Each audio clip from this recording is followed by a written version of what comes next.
नमस्कार। এই ভিডিওରେ ଆମେ ବୁଝିବା ଯେ ପ୍ରାଥମିକ ବିଦ୍ୟାଳୟରେ ପିଲାମାନେ କିପରି ଗୁଣନ କରନ୍ତି। ପ୍ରଥମରୁ ପଞ୍ଚମ ଶ୍ରେଣୀର ଶିକ୍ଷାର୍ଥୀମାନଙ୍କୁ ଗୁଣନ ଶିକ୍ଷା ଦେବା ସମୟରେ ଅନୁସରଣ କରିବାକୁ ଥିବା ନିର୍ଦ୍ଦେଶାବଳୀ ସମୂହକୁ ଏନ୍ସିଇଆରଟି ବର୍ଣ୍ଣନା କରିଛନ୍ତି ଏବଂ ସେଗୁଡ଼ିକ ଏହି ପ୍ରକାରରେ ଅଟେ। ଗୁଣନ ହେଉଛି ବାରମ୍ବାର ଯୋଗ କରିବା ବୋଲି ବୁଝାଇବା। 1 2 3 4 ଅଙ୍କ ବିଶିଷ୍ଟ ସଂଖ୍ୟାକୁ 1 2 3 ଅଙ୍କ ବିଶିଷ୍ଟ ସଂଖ୍ୟା ଦ୍ୱାରା ଗୁଣନ କରିବା। ଆପଣମାନେ ଲକ୍ଷ୍ୟ କରିଥିବେ ଚତୁର୍ଥ ଶ୍ରେଣୀର ଶିକ୍ଷାର୍ଥୀମାନେ ସରଳ ଗୁଣନକୁ ସମ୍ପୂର୍ଣ୍ଣ ଭାବରେ ଶିଖିଛନ୍ତି। ଏହାପରେ ସମାନ ଧାରଣାକୁ ନେଇ ବଡ଼ ସଂଖ୍ୟାମାନଙ୍କୁ ଗୁଣନ ପ୍ରକ୍ରିୟାରେ ବ୍ୟବହାର କରାଯାଏ। ପିଲାମାନେ ଏହାକୁ ସମ୍ପୂର୍ଣ୍ଣ ଭାବରେ ବୁଝିବା ଏବଂ ଏକକ କରିବା ପାଇଁ ଆସନ୍ତୁ ଏକ ସରଳ ଢଙ୍ଗରେ ଶିକ୍ଷକମାନେ ଏହାକୁ କିପରି ବ୍ୟବହାର କରିପାରିବେ ବର୍ଣ୍ଣନା କରିବା। ଗୁଣନ ହେଉଛି ଯୋଗର ଏକ ସରଳ ରୂପ, ଅର୍ଥାତ୍ ଏକ ସହଜ ମାର୍ଗ ସଂଖ୍ୟା ଯୋଗ କରିବା ପାଇଁ। ଯେତେବେଳେ ଆମେ ଗୁଣନ କରିବା ଏବଂ ଦେଖିବା, ଆମେ ଫଳାଫଳ ଭାବରେ ଏକ ଆୟତକ୍ଷେତ୍ର ସର୍ବଦା ପାଇଥାଉ। ଅନ୍ୟ ଅର୍ଥରେ କହିବାକୁ ଗଲେ ଗୁଣନ ପରେ ପାଇଥିବା ଫଳାଫଳ ସର୍ବଦା ଏକ ଆୟତକ୍ଷେତ୍ର। ବେଳେବେଳେ ଆୟତକ୍ଷେତ୍ର ମଧ୍ୟ ଏକ ବର୍ଗକ୍ଷେତ୍ର ହୋଇପାରେ। ଗୁଣନ କଲାବେଳେ ପିଲାମାନେ କାହିଁକି ଅସୁବିଧାର ସମ୍ମୁଖୀନ ହୁଅନ୍ତି? ଏହାର କାରଣ ସେମାନେ ଏହି ନିୟମକୁ ମନେ ରଖନ୍ତି ନାହିଁ, କିନ୍ତୁ ଗୁଣନ ଖନ୍ଦା ମନେ ରଖି ଏହାକୁ ଶେଷ କରନ୍ତି। ଯଦି ସେମାନେ ଗୁଣନ ଖନ୍ଦାକୁ ମନେ ରଖି ଗୁଣନର ନିୟମକୁ ଭୁଲିଯାଆନ୍ତି, ତେବେ ଗୁଣନ କରିବା କାଠିକର ହୋଇଯାଏ। ଚାଲନ୍ତୁ ଆମେ ଗଣିତ କିଟ୍ରେ ଥିବା ଶିକ୍ଷଣ ଉପକରଣକୁ ବ୍ୟବହାର କରି ଗୁଣନରେ କିପରି ପାରଦର୍ଶିତା ଲାଭ କରିପାରିବା ଦେଖିବା। ଖେଳ ଏବଂ ଶିଖ, କର ଏବଂ ଶିଖ।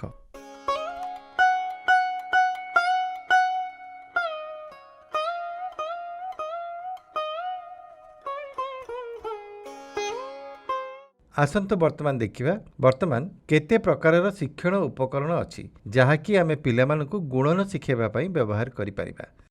ସେଗୁଡ଼ିକ ହେଲା ବର୍ଗ କାଉଣ୍ଟର, ବେସ୍ 10ର ହଳଦିଆ କ୍ୟୁବ୍, 1 ଟଙ୍କିଆ ନୋଟ୍, ସଂଖ୍ୟା ରେଖା କପଡ଼ା କ୍ଲିପ୍ ସହିତ। ଏଗୁଡ଼ିକ ହେଉଛି ଶିକ୍ଷଣ ସାମଗ୍ରୀ ବା ସାଧନ ଯାହାକି ଆମେ ପ୍ରଥମ ଓ ଦ୍ୱିତୀୟ ଶ୍ରେଣୀ ପିଲାମାନଙ୍କ ପାଇଁ ବ୍ୟବହାର କରିପାରିବା। ଏବେ ଚାଲନ୍ତୁ ଦେଖିବା ଏହି ଶିକ୍ଷଣ ସାମଗ୍ରୀଗୁଡ଼ିକ ଗୋଟିଏ ପରେ ଗୋଟିଏ କିପରି ଶିକ୍ଷାଦାନରେ ବ୍ୟବହାର କରିପାରିବା। ଆସନ୍ତୁ ପ୍ରଥମେ ବର୍ଗ କାଉଣ୍ଟର ବ୍ୟବହାର କରି ପିଲାମାନଙ୍କୁ ଏକ ଖେଳ ଖେଳାଇବା।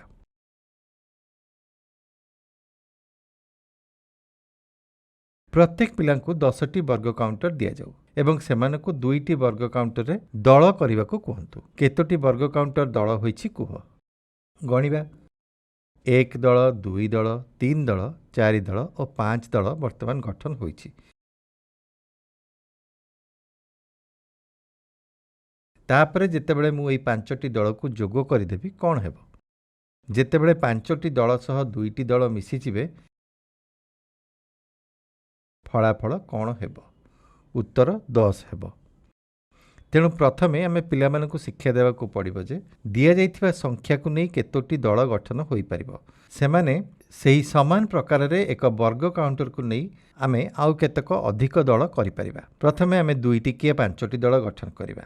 ଚାଲ ଦେଖିବା ଆମେ 5ଟି ଲେଖାଏଁ ବର୍ଗକୁ ନେଇ 2ଟି ଦଳ କରିପାରିବା କି?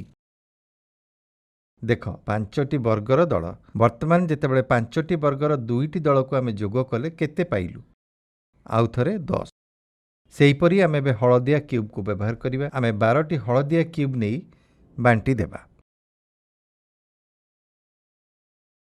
ଚାଲ ଦେଖିବା କେତୋଟି ଦଳରେ ଆମେ ଏଗୁଡ଼ିକୁ ବାଣ୍ଟିବା। ଯେତେବେଳେ ଆମେ 2ଟି କ୍ୟୁବ୍ର ଦଳ କରିବା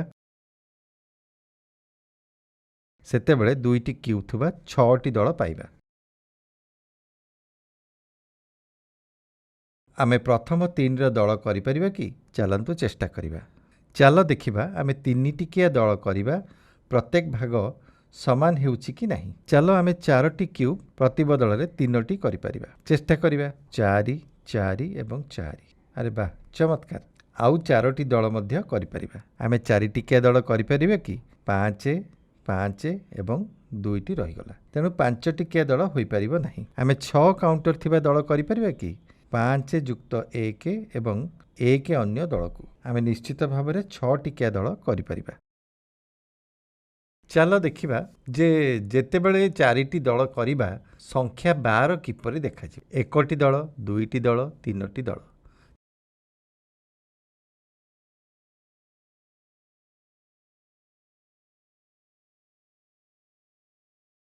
ତେଣୁ ଆମେ 3ଟି ଦଳ ପାଇଲୁ ଏବଂ ଯେତେବେଳେ ଆମେ ଏହା ଏକାଠି କରିବା ଏହା ଏହିପରି ଦେଖାଯିବ।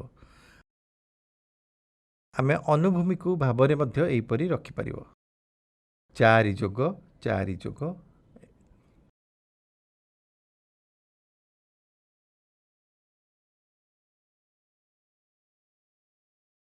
ए वर्तमान तुमे देखिल प्रत्येक दल रे 3टी अच्छी।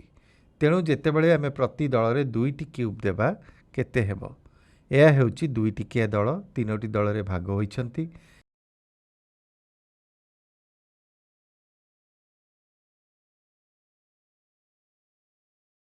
ଏହା जणा पड़ला 4टी क्यूब थिबा 3टी दलरू मु 12टी पाइबी।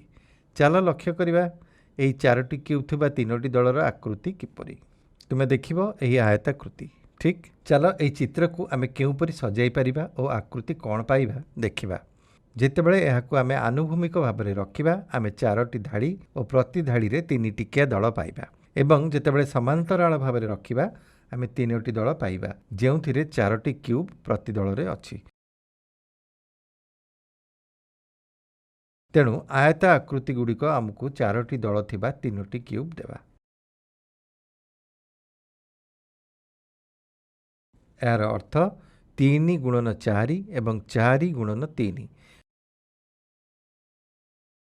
आमको 12 फलाफल देव एवं उभय आयताकृति देखाजिबे। तेणु गुणन कला बेले आमे स्वतंत्र वैशिष्ट्य लक्ष्य करि परिबा। जेतेबेले वर्ग काउंटर और हलदिया क्यूब को नेकी काम करिबा सेतेबेले आमको एही फलाफल देखाजिबो। किंतु जदि आमे एही समान प्रकारर दल संख्या रेखारे दर्शाइबा चाल देखिबा एहा किपरि देखाजिबो। प्रत्येक दल रे 3टी थिबा 4टी दल करिबा।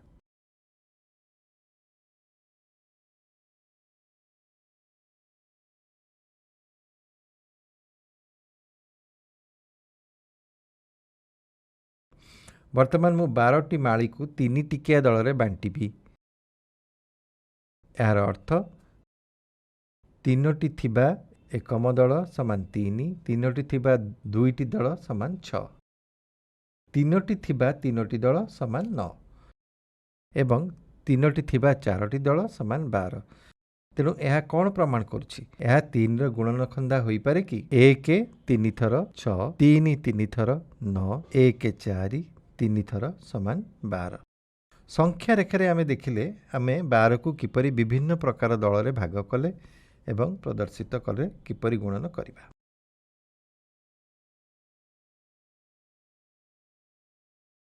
वर्तमान से समान माली को 6टी माली थिबा दल रे भाग करि परिबा एवं प्रदर्शित करि परिबा जे 6 गुणन 1 6 गुणन 2 समान 12। किंतु एठारे तुमे आयताकृति देखि परिबो नाही। एही पद्धति रे तुमे प्रदर्शन करि परिबो जे क्रमिक जोग हेउची गुणन। अन्य अर्थ रे जोगर सहज उपाय हेउची गुणन। वर्तमान एही काम रे आमे समान संख्या को दल रे जोग कले। उदाहरण स्वरूप आमे 3टी माली को एक थर 2 थर एवं सेही समान 3टी माली को दल रे तृतीय थर पई जोग करि परिबा। तुमे देखिबो जेतेबेले 3 थर पई 6टी माली नेलो आमे देखिबा आमे कोन पाइले 6 12 एवं जेतेबेले 6 टिकिया दल जोग कले आमे पाइलु 18। अन्य अर्थ रे एहीपरि भाबरे संख्या रेखा व्यवहार करी देखिले जेतेबेले क्रमिक जोग करूछु आमे फलाफल सहज और सरल गुण रे रूप पाइछु। जेतेबेले आमे वर्ग काउंटर और हलदिया क्यूब व्यवहार करूछु आमे कोन देखुछु? आमे देखुछु सेगुड़िक आयतकार रूप रे अछि। एहा हेउची एक प्रदर्शनमूलक पंथा जेउथिरे आमे किट रे थिबा टीएलएम को व्यवहार करी वास्तव पर्याय रे पिलामानकु गुणन शिक्षा देई परिबा।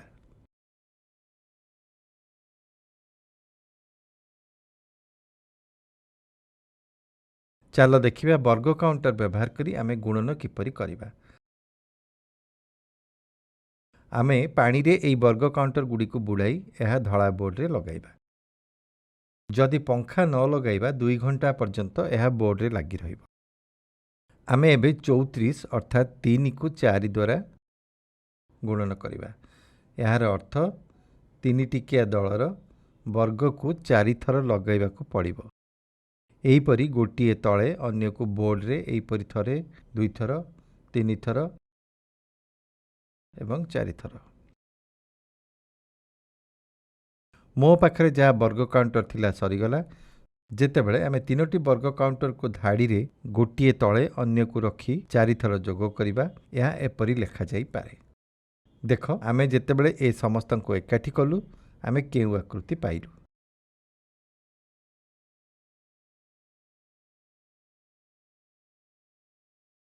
आमे आयताकृति पाइलु।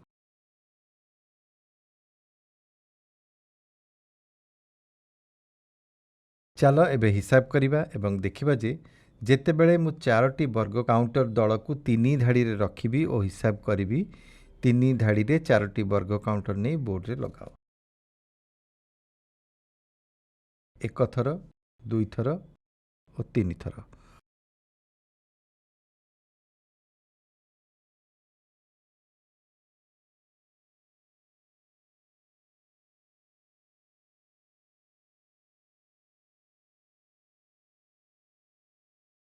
वर्तमान मोर सब काउंटर सरीगला। चलो गणिबा 1 रु 12।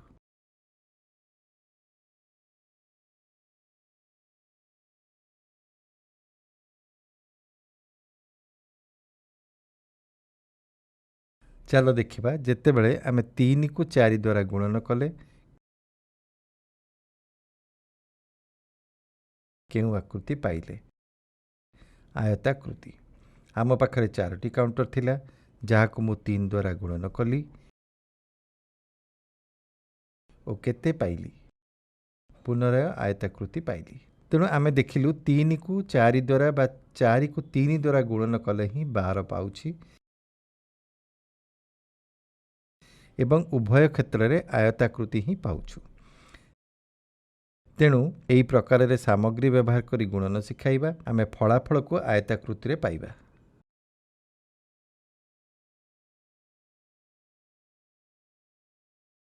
एई धारणा को खेल सामग्री माध्यम रे जेपरिक हलदिया क्यूब किंबा वर्ग काउंटर व्यवहार करी सिखा जाई पारिबो। वर्तमान खेलना टंका व्यवहार करी अन्य प्रकार रे पढ़िबा एवं देखिबा कोन हेउची। 4 जन लोकन को मते टंका देबा को पड़िबो। प्रत्येक लोकन को 3 टंका। मु प्रथम व्यक्ति को 3 टंका, द्वितीय व्यक्ति को 3 टंका एवं अन्य जन को 3 टंका आउ जन को 3 टंका देली।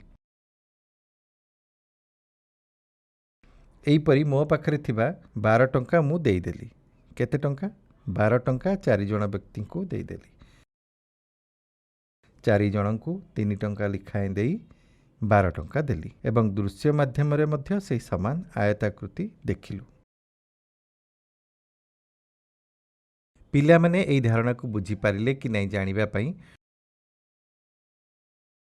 18 जन पिलांकु डाक सेमानंकु पाखकु पचारिबा। तुम मानकु वर्तमान भू समांतर और आनुभूमिक लंब भाबरे रहिबाकु हेब। किपरि हेबो तेबे कोन करा जिवो जदि तुमे एपरि करिवो। पिला माने चिंता करिबा आरंभ करिवे जे सेमाने किपरि ठिया हेबे। 3 जन लेखाए किंबा 4 जन लेखाए पछकु पछ धाड़ी रे ठिया हेबे कि 6 जन लोक गोटिए धाड़ी रे रहि परिबे कि सेमाने चिंता करिबा आरंभ करिवे। जदि लोक माने जनक पछरे जणे धाड़ी रे ठिया हेबे कोन हेबो। जदि आमे 4 जन थिबु धाड़ी करि परिबु कि सेमाने यह परीक्षा करी अनुभूति भाबरे जानिबाकु हेबो। शिक्षण सामग्री एवं वास्तव साधना बाध्यतामूलक नुहे। पढ़ेइबाकु जणे विभिन्न प्रकारर पद्धति साहाय्य रे धारणा पढ़ाई परिबो। यह हेउची एक प्रकारर शिक्षण कार्य जहाँ सेमाने सामूहिक प्रार्थना सभा रे करि परिबे। एई परि भाबरे आमे पिलामानकु एई कार्यक्रम रे भाग नेबाकु देई आमे जानि परिबा ओ बुझि परिबा जे गुणनर धारणा सेमाने बुझिचंती कि नाही।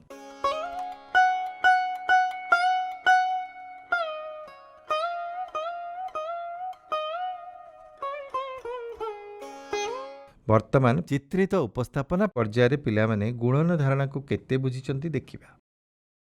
वर्तमान पर्यंत आमे एई काम पई साधना व्यवहार करथिले।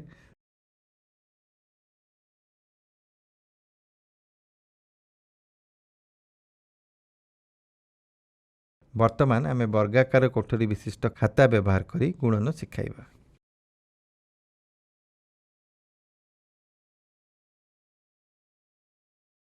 ଆମେ ଏହାକୁ ଚିତ୍ର ପର୍ଯ୍ୟାୟ ମଧ୍ୟ କହିପାରିବା। ପ୍ରଥମରୁ ତୃତୀୟ ଶ୍ରେଣୀରେ ଯେତେବେଳେ ପ୍ରତିନିଧି ପର୍ଯ୍ୟାୟରେ ଏହାକୁ ଶିଖାଇବା, ଆମେ ଚିତ୍ର ବା ଗ୍ରାଫ ମାଧ୍ୟମରେ ଏହି ଧାରଣାକୁ ବୁଝାଇ ପାରିବା। ଚାଲ 5 ଟିକିଆ 2 ଦଳ କରିବା। ଆମେ ସଂଖ୍ୟା ରେଖା ବ୍ୟବହାର କରି ଏହି କାର୍ଯ୍ୟ କରିଥିଲୁ। ଏହି ବର୍ଗାକାର କ୍ଷେତ୍ର ଅଙ୍କନ କରି 2 ଜଣିଆ ଦଳ ଜଣକ ଉପରେ ଅନ୍ୟ ଜଣ 5 ଥର ଅର୍ଥାତ୍ 10ଟି ବର୍ଗ ଆନୁଭୂମିକ ଭାବରେ।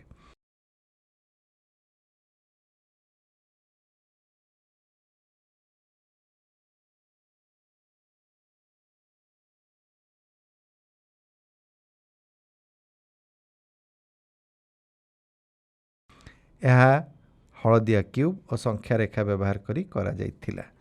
3ଟି ଗୋଷ୍ଠୀର ଏକ ବର୍ଗ ନୋଟବୁକ୍ରେ ଚିହ୍ନିତ 3ଟି ବର୍ଗର ସେଟ୍ ବ୍ୟବହାର କରି ସେମାନେ ପ୍ରଦର୍ଶନ କରିବେ ଏବଂ ଏହାର ଅର୍ଥ ଗୁଣନ କରାଯାଏ ବୋଲି ଶିକ୍ଷା ଦେଇପାରନ୍ତି।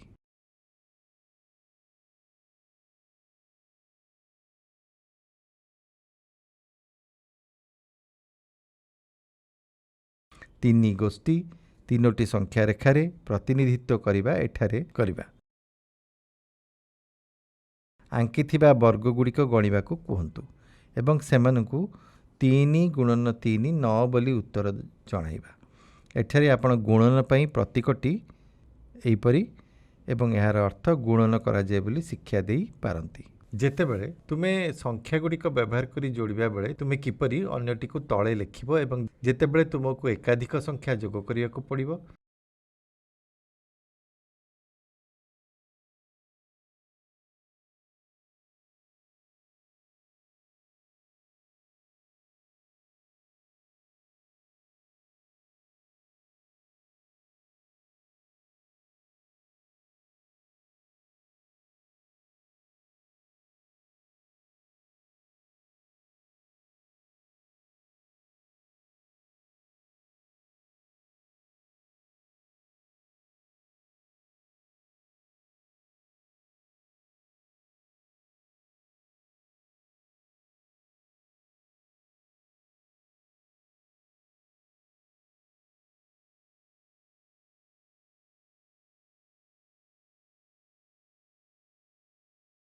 ତୁମେ ତା ବର୍ଣ୍ଣନା କରିପାରିବ ଯେ ଯୋଗର ସଂକ୍ଷିପ୍ତ ରୂପ ଭାବରେ ଗୁଣନକୁ ବ୍ୟବହାର କରିପାରିବା। ଉଦାହରଣ ସ୍ୱରୂପ 3କୁ 10 ଥର କେଉଁ କ୍ଷୁଦ୍ର ଉପାୟରେ ଯୋଗ କରିବା ଯାହା ଗୁଣନର ନିୟମ ବା ଧାରଣା ବ୍ୟବହାର କରି 3 ଗୁଣନ 10 ସମାନ 30 ହେବ।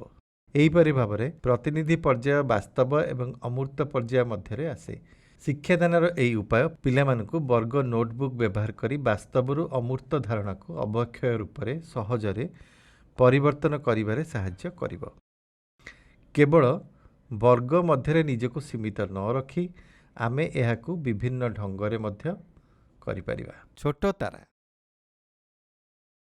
ବୃତ୍ତ କିମ୍ବା ବାକ୍ସ ମଧ୍ୟରେ ଥିବା ଯେକୌଣସି ଆକୃତି ବ୍ୟବହାର କରି ସେମାନଙ୍କୁ ଧାରଣା ବୁଝିବାରେ ଆମେ ସାହାଯ୍ୟ କରିପାରିବା।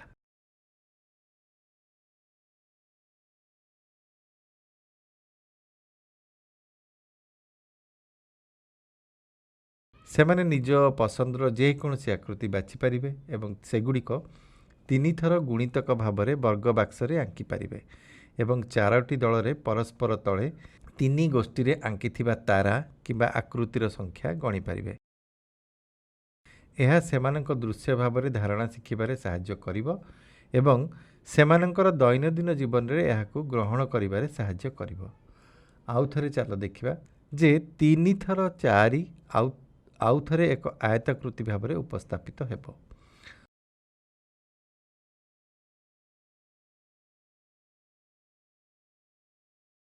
ସମାନ ଜିନିଷ ନିମ୍ନରେ 2 ଥର ଦଳ ହୋଇଥିବା 5ର ବାକ୍ସ ବ୍ୟବହାର କରି ଉପସ୍ଥାପିତ ହୋଇପାରିବ।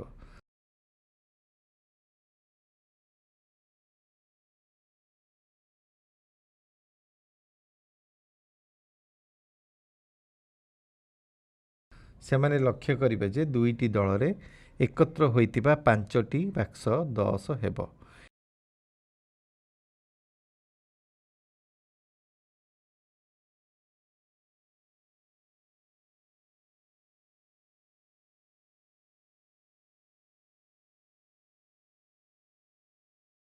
ଏହା ଯତ୍ନର ସହିତ ଦେଖିବା ଉଚିତ ଯେ ସେମାନଙ୍କର ଗୋଟିଏ ଭୂ ସମାନ୍ତର ଧାଡ଼ିରେ 2ଟି ରେଖା ଏବଂ ଆନୁଭୂମିକ ଧାଡ଼ିରେ 5ଟି ରେଖା ଅଛି। ଉପର ଉଦାହରଣରେ ସମାନ ଭାବରେ ସେମାନଙ୍କର ଭୂଲମ୍ବ ଧାଡ଼ିରେ 2ଟି ରେଖା ଏବଂ ଆନୁଭୂମିକ ଧାଡ଼ିରେ 5ଟି ରେଖା ଅଛି। ପିଲାମାନଙ୍କର ଭୂ ସମାନ୍ତର ଏକ ଆନୁଭୂମିକ ରେଖା ଧାରଣାକୁ ପ୍ରଦର୍ଶନ ଓ ବୁଝାଇବା ଜରୁରୀ, କାରଣ ସେମାନେ ସେହି ସମୟରେ ବୁଝିପାରିବେ ଯେ କିପରି ଆୟତାକୃତି ପାଇଲେ, ଯାହା ସେମାନେ ବୁଝିପାରିବେ ଯେ ଯେତେବେଳେ ମୁଁ ଭୂଲମ୍ବ ରେଖା ସହିତ ଭୂ ସମାନ୍ତର ରେଖାକୁ ଗୁଣନ କରିବି ତାହା କିପରି ଅଟେ। ମୁଁ ଆୟତକ୍ଷେତ୍ର ପାଇଲି। ସେମାନଙ୍କୁ ମଧ୍ୟ ବୁଝାଇବା ଜରୁରୀ ଯେ ଯେତେବେଳେ ତୁମେ 2 କୁ 5 କିମ୍ବା 5 କୁ 2 ଦ୍ୱାରା ଗୁଣନ କରିବ ସେତେବେଳେ ଉଭୟ ସମାନ ଉତ୍ତର 10 ପାଇବେ। ବର୍ଗ ନୋଟବୁକ୍ ଅଭ୍ୟାସ ଭାବରେ ଶିକ୍ଷା ଦିଆଯାଇଥିବା ଏହି ଧାରଣା ପିଲାମାନଙ୍କୁ ପ୍ରଭାବଶାଳୀ ଭାବରେ ଶିକ୍ଷା ଦେବାରେ ସହାୟକ ହେବ।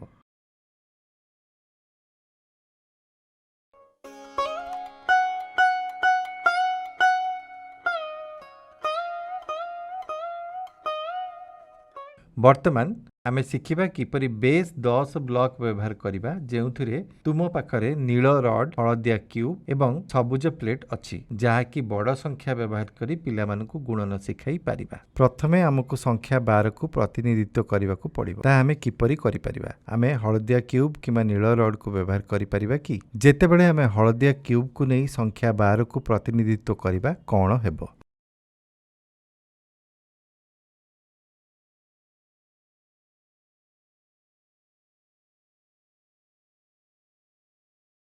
ଆମେ ଜାଣୁ ଯେ ଯେତେବେଳେ 10ରୁ ଅଧିକ ସଂଖ୍ୟା ଥାଏ ଆମେ ନୀଳ ରଡ୍ ବ୍ୟବହାର କରିପାରିବା। P9 ଯାହା ସଂଖ୍ୟା 10କୁ ଦେଖାଏ କାରଣ ଏହା 10 ବର୍ଗର ଏକ ବ୍ଲକ୍ ଅଟେ। ତେଣୁ 12କୁ ଦେଖାଇବା ପାଇଁ ଆମେ ଗୋଟିଏ ନୀଳ ରଡ୍ ଓ 2ଟି ହଳଦିଆ କ୍ୟୁବ୍ ନେବା।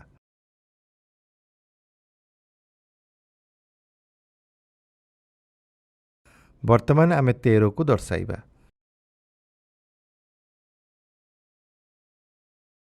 ଆମେ ଅଭ୍ୟାସ ଭାବରେ ଯେଉଁ ସମସ୍ୟା ଦେଇଥିଲୁ ତାହା ହେଉଛି ଗୁଣନ କରିବା ଏବଂ 12କୁ 13 ଦ୍ୱାରା ଗୁଣନ। 12 ଗୁଣନ 13 କରିବା, ଉତ୍ତରରେ ପହଞ୍ଚିବା। ଆମେ କିପରି 2 ଅଙ୍କ ବିଶିଷ୍ଟ ସଂଖ୍ୟାକୁ ଗୁଣନ କରିପାରିବା? ଆମେ ଏକକ ସଂଖ୍ୟା ବ୍ୟବହାର କରି କିପରି ଗୁଣନ କରିବା ଶିଖିଲୁ ଏବଂ ଯେତେବେଳେ ଆମେ ସେମାନଙ୍କୁ ଗୁଣନ କରିବୁ ସେତେବେଳେ ଉତ୍ତର ଏକ ଆୟତାକୃତି ହେବ। ବର୍ତ୍ତମାନ ଆମେ ଦେଖିବା କିପରି ଆମେ 12କୁ 13 ଦ୍ୱାରା ଗୁଣନ କରିପାରିବା। ଯଦି ଆମେ ଉଭୟ ନୀଳ ରଡ୍ ଓ ହଳଦିଆ କ୍ୟୁବ୍କୁ ଏକତ୍ର ଜଣକ ପରେ ଜଣକୁ ରଖିବା ଏହା ଏକ ଆୟତାକୃତି ହେବ କି? ଏହା ଉତ୍ତର ହୋଇପାରିବ ନାହିଁ। ବର୍ତ୍ତମାନ ଏକ ଆୟତାକାର ଫର୍ମରେ ଉତ୍ତର ପାଇବାକୁ ହେଲେ ତୁମକୁ ଗୋଟିଏ ଭୂ ସମାନ୍ତର ରେଖା ଏବଂ ଗୋଟିଏ ଭୂଲମ୍ବ ରେଖା ଆବଶ୍ୟକ ହେବ, ଯାହା ଚିତ୍ର 2ରେ ବର୍ଣ୍ଣିତ। ଆମେ କିପରି ସେମାନଙ୍କୁ ଏକାଠି ରଖିବା? ହଳଦିଆ କ୍ୟୁବ୍ ଓ ନୀଳ ରଡ୍ ବ୍ୟବହାର କରି କିପରି କରିବେ? ଆପଣଙ୍କୁ ତାହା ପ୍ରଦର୍ଶନ କରିବାକୁ ପଡ଼ିବ। ଗୋଟିଏ ଜିନିଷ ଧ୍ୟାନ ଦେବାକୁ ପଡ଼ିବ ଯେ 12 ଏବଂ 13 କୌଣସି ସ୍ଥାନରେ ମିଶିବେ ନାହିଁ, କାରଣ ଗଣିଲେ ଯେକୌଣସି ସ୍ଥାନକୁ ଯିବା 12ର ବ୍ଲକ୍ ଅଲଗା ଏବଂ 13ର ବ୍ଲକ୍ ଅଲଗା, କିନ୍ତୁ ଗୁଣନକୁ ସାହାଯ୍ୟ କରିବା ପାଇଁ କେବଳ ଭୂ ସମାନ୍ତର ଓ ଭୂଲମ୍ବ ଭାବରେ ରଖାଯାଇଛି। ଯେପରି ଆମେ ପୂର୍ବରୁ ଦେଖିଥିଲୁ, ଯେତେବେଳେ ଆମେ 3 ଏବଂ 4କୁ ଗୁଣନ କଲୁ ସମାନ ଧାରଣା ଏଠାରେ ମଧ୍ୟ ପ୍ରଯୁଜ୍ୟ। ଆମେ ବର୍ତ୍ତମାନ 12 ଗୁଣନ 13 ଉତ୍ତର କିପରି ପାଇବା? ଠିକ୍, ତାହା ହେଉଛି ଏକ ସରଳ କଥା। ଯେତେବେଳେ ତୁମେ ଏକ ଆୟତକ୍ଷେତ୍ର ପାଇବା ପାଇଁ ଆକୃତି ସମ୍ପୂର୍ଣ୍ଣ କର, ଯେତେବେଳେ ତୁମେ ଉତ୍ତର ପାଇବ, ପ୍ରଶ୍ନ ହେଉଛି ଆମେ କିପରି ଏହି ଆକୃତି ପୂରଣ କରିବା। ଯଦି ମୁଁ ଏହି ଆକୃତି ପୂରଣ କରିବାକୁ ଚାହୁଁଛି ତେବେ ମୋତେ କେବଳ ଶିକ୍ଷଣ ଉପକରଣ ବ୍ୟବହାର କରିବାକୁ ପଡ଼ିବ, ଯାହା ମୋତେ ଏହି ଆକୃତି ସମ୍ପୂର୍ଣ୍ଣ କରିବାକୁ ପଡ଼ିବ। ଦ୍ୱନ୍ଦ୍ୱ ଏହା ଯେ ଆମେ ହଳଦିଆ କ୍ୟୁବ୍ କିମ୍ବା ନୀଳ ରଡ୍ ଗୁଡ଼ିକୁ ବ୍ୟବହାର କରିବା। ଠିକ୍, ଭାବନ୍ତୁ କେଉଁ ସାମଗ୍ରୀ ବ୍ୟବହାର କରି ଆମେ ଉତ୍ତର ପାଇବା କିମ୍ବା ଚିତ୍ରଟିକୁ ଜଲ୍ଦି ସମ୍ପୂର୍ଣ୍ଣ କରିପାରିବା। ଚାଲ ଦେଖିବା। ଯଦି ମୁଁ ହଳଦିଆ କ୍ୟୁବ୍ ବ୍ୟବହାର କରେ ତେବେ ମୁଁ ଜାଣେ ନାହିଁ ଏହା କେତେ ସମୟ ଲାଗିବ ଏବଂ ଆକୃତି ସମ୍ପୂର୍ଣ୍ଣ କରିବା ପାଇଁ ଆମ ପାଖରେ ଯଥେଷ୍ଟ ହଳଦିଆ କ୍ୟୁବ୍ ଅଛି କି ନାହିଁ ଆମେ ଜାଣିନାହୁଁ। ମୋତେ ସୁଯୋଗ ଦିଆଯାଉ ଏବଂ ପ୍ରଥମେ ନୀଳ ରଡ୍ ଗୁଡ଼ିକୁ ବ୍ୟବହାର କର ଏବଂ ଭୂ ସମାନ୍ତର ଅନ୍ୟଟି ଉପରେ ଭରିବା ଆରମ୍ଭ କର। ଗୋଟିଏକୁ ଅନ୍ୟ ଉପରେ ରଖିବା ବେଳେ ସେମାନଙ୍କୁ ନୀଳ ରଡ୍ ଗଣିବାକୁ କୁହନ୍ତୁ। ଏହା ଭୂ ସମାନ୍ତରାଳ ଭୂଲମ୍ବ ଭାବରେ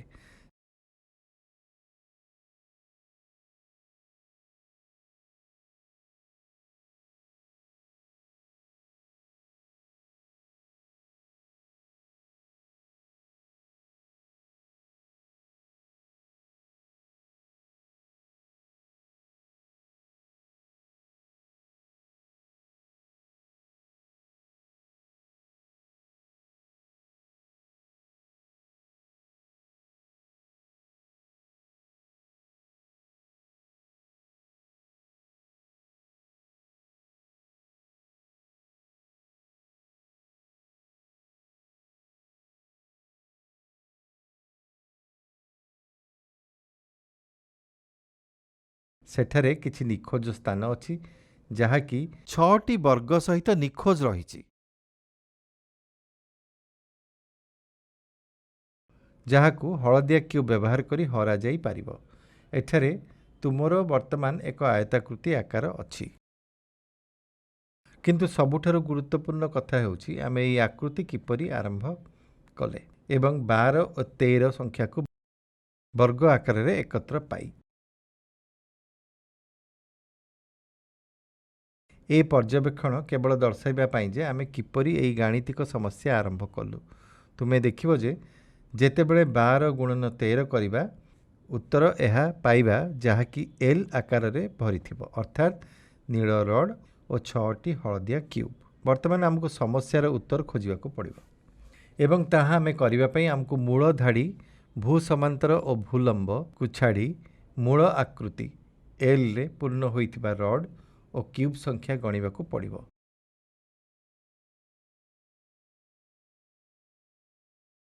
ଭୂ ସମାନ୍ତର ଓ ଭୂଲମ୍ବ 12 ଓ 13 ବର୍ଗ, 6ଟି ଏକକ ହଳଦିଆ କ୍ୟୁବ୍ ବ୍ୟବହାର କରିବା ଯାହା 150 ଯୁକ୍ତ 6 ଯାହାକି 156 ହୁଏ।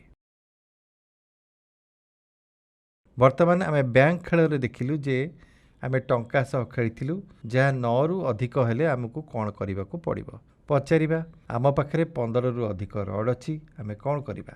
ଦଶକ ସ୍ଥାନରେ ଆମର କେବଳ 9ଟି 10 ରହିପାରିବ, ଯାହାର ଅର୍ଥ ଯେତେବେଳେ ଆମେ 10ଟି 10 ଅଛି ସେତେବେଳେ ଆମକୁ ଏହାକୁ ବ୍ୟାଙ୍କକୁ ନେବାକୁ ପଡ଼ିବ। ଭୂ ସମାନ୍ତର ଗୋଷ୍ଠୀର 10ଟି ରଡ୍ ବ୍ୟବହାର କରି ବ୍ୟାଙ୍କକୁ ନିଅ, ଯାହାର ଅର୍ଥ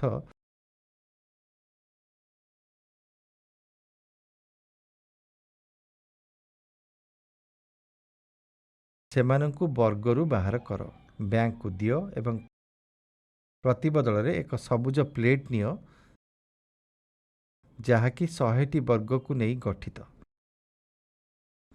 ଏବଂ ଏହାକୁ ନେଇ 10ଟି ନୀଳ ରଡ୍ ସ୍ଥାନରେ ରଖ।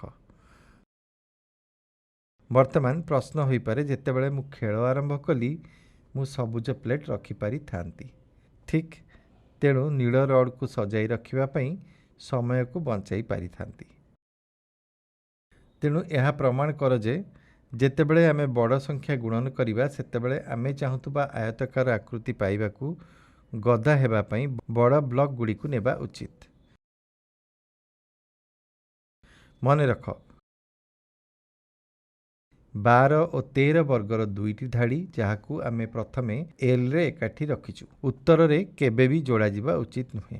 L ଆକୃତି ହେଉଛି ଆମକୁ ସମାଧାନ କରିବାକୁ ଦିଆଯାଇଥିବା ସମସ୍ୟା ଏବଂ ସେଇ L ଭିତରେ ଥିବା ଆକୃତି ହେଉଛି ଆମର ସମସ୍ୟାର ଉତ୍ତର। ତେଣୁ 12 ଗୁଣନ 13 କିମ୍ବା 13 ଗୁଣନ 12 ଠିକ୍ ସମାନ। ଆମେ ପାଇଥିବା ଆୟତାକୃତି ହେଉଛି ଉତ୍ତର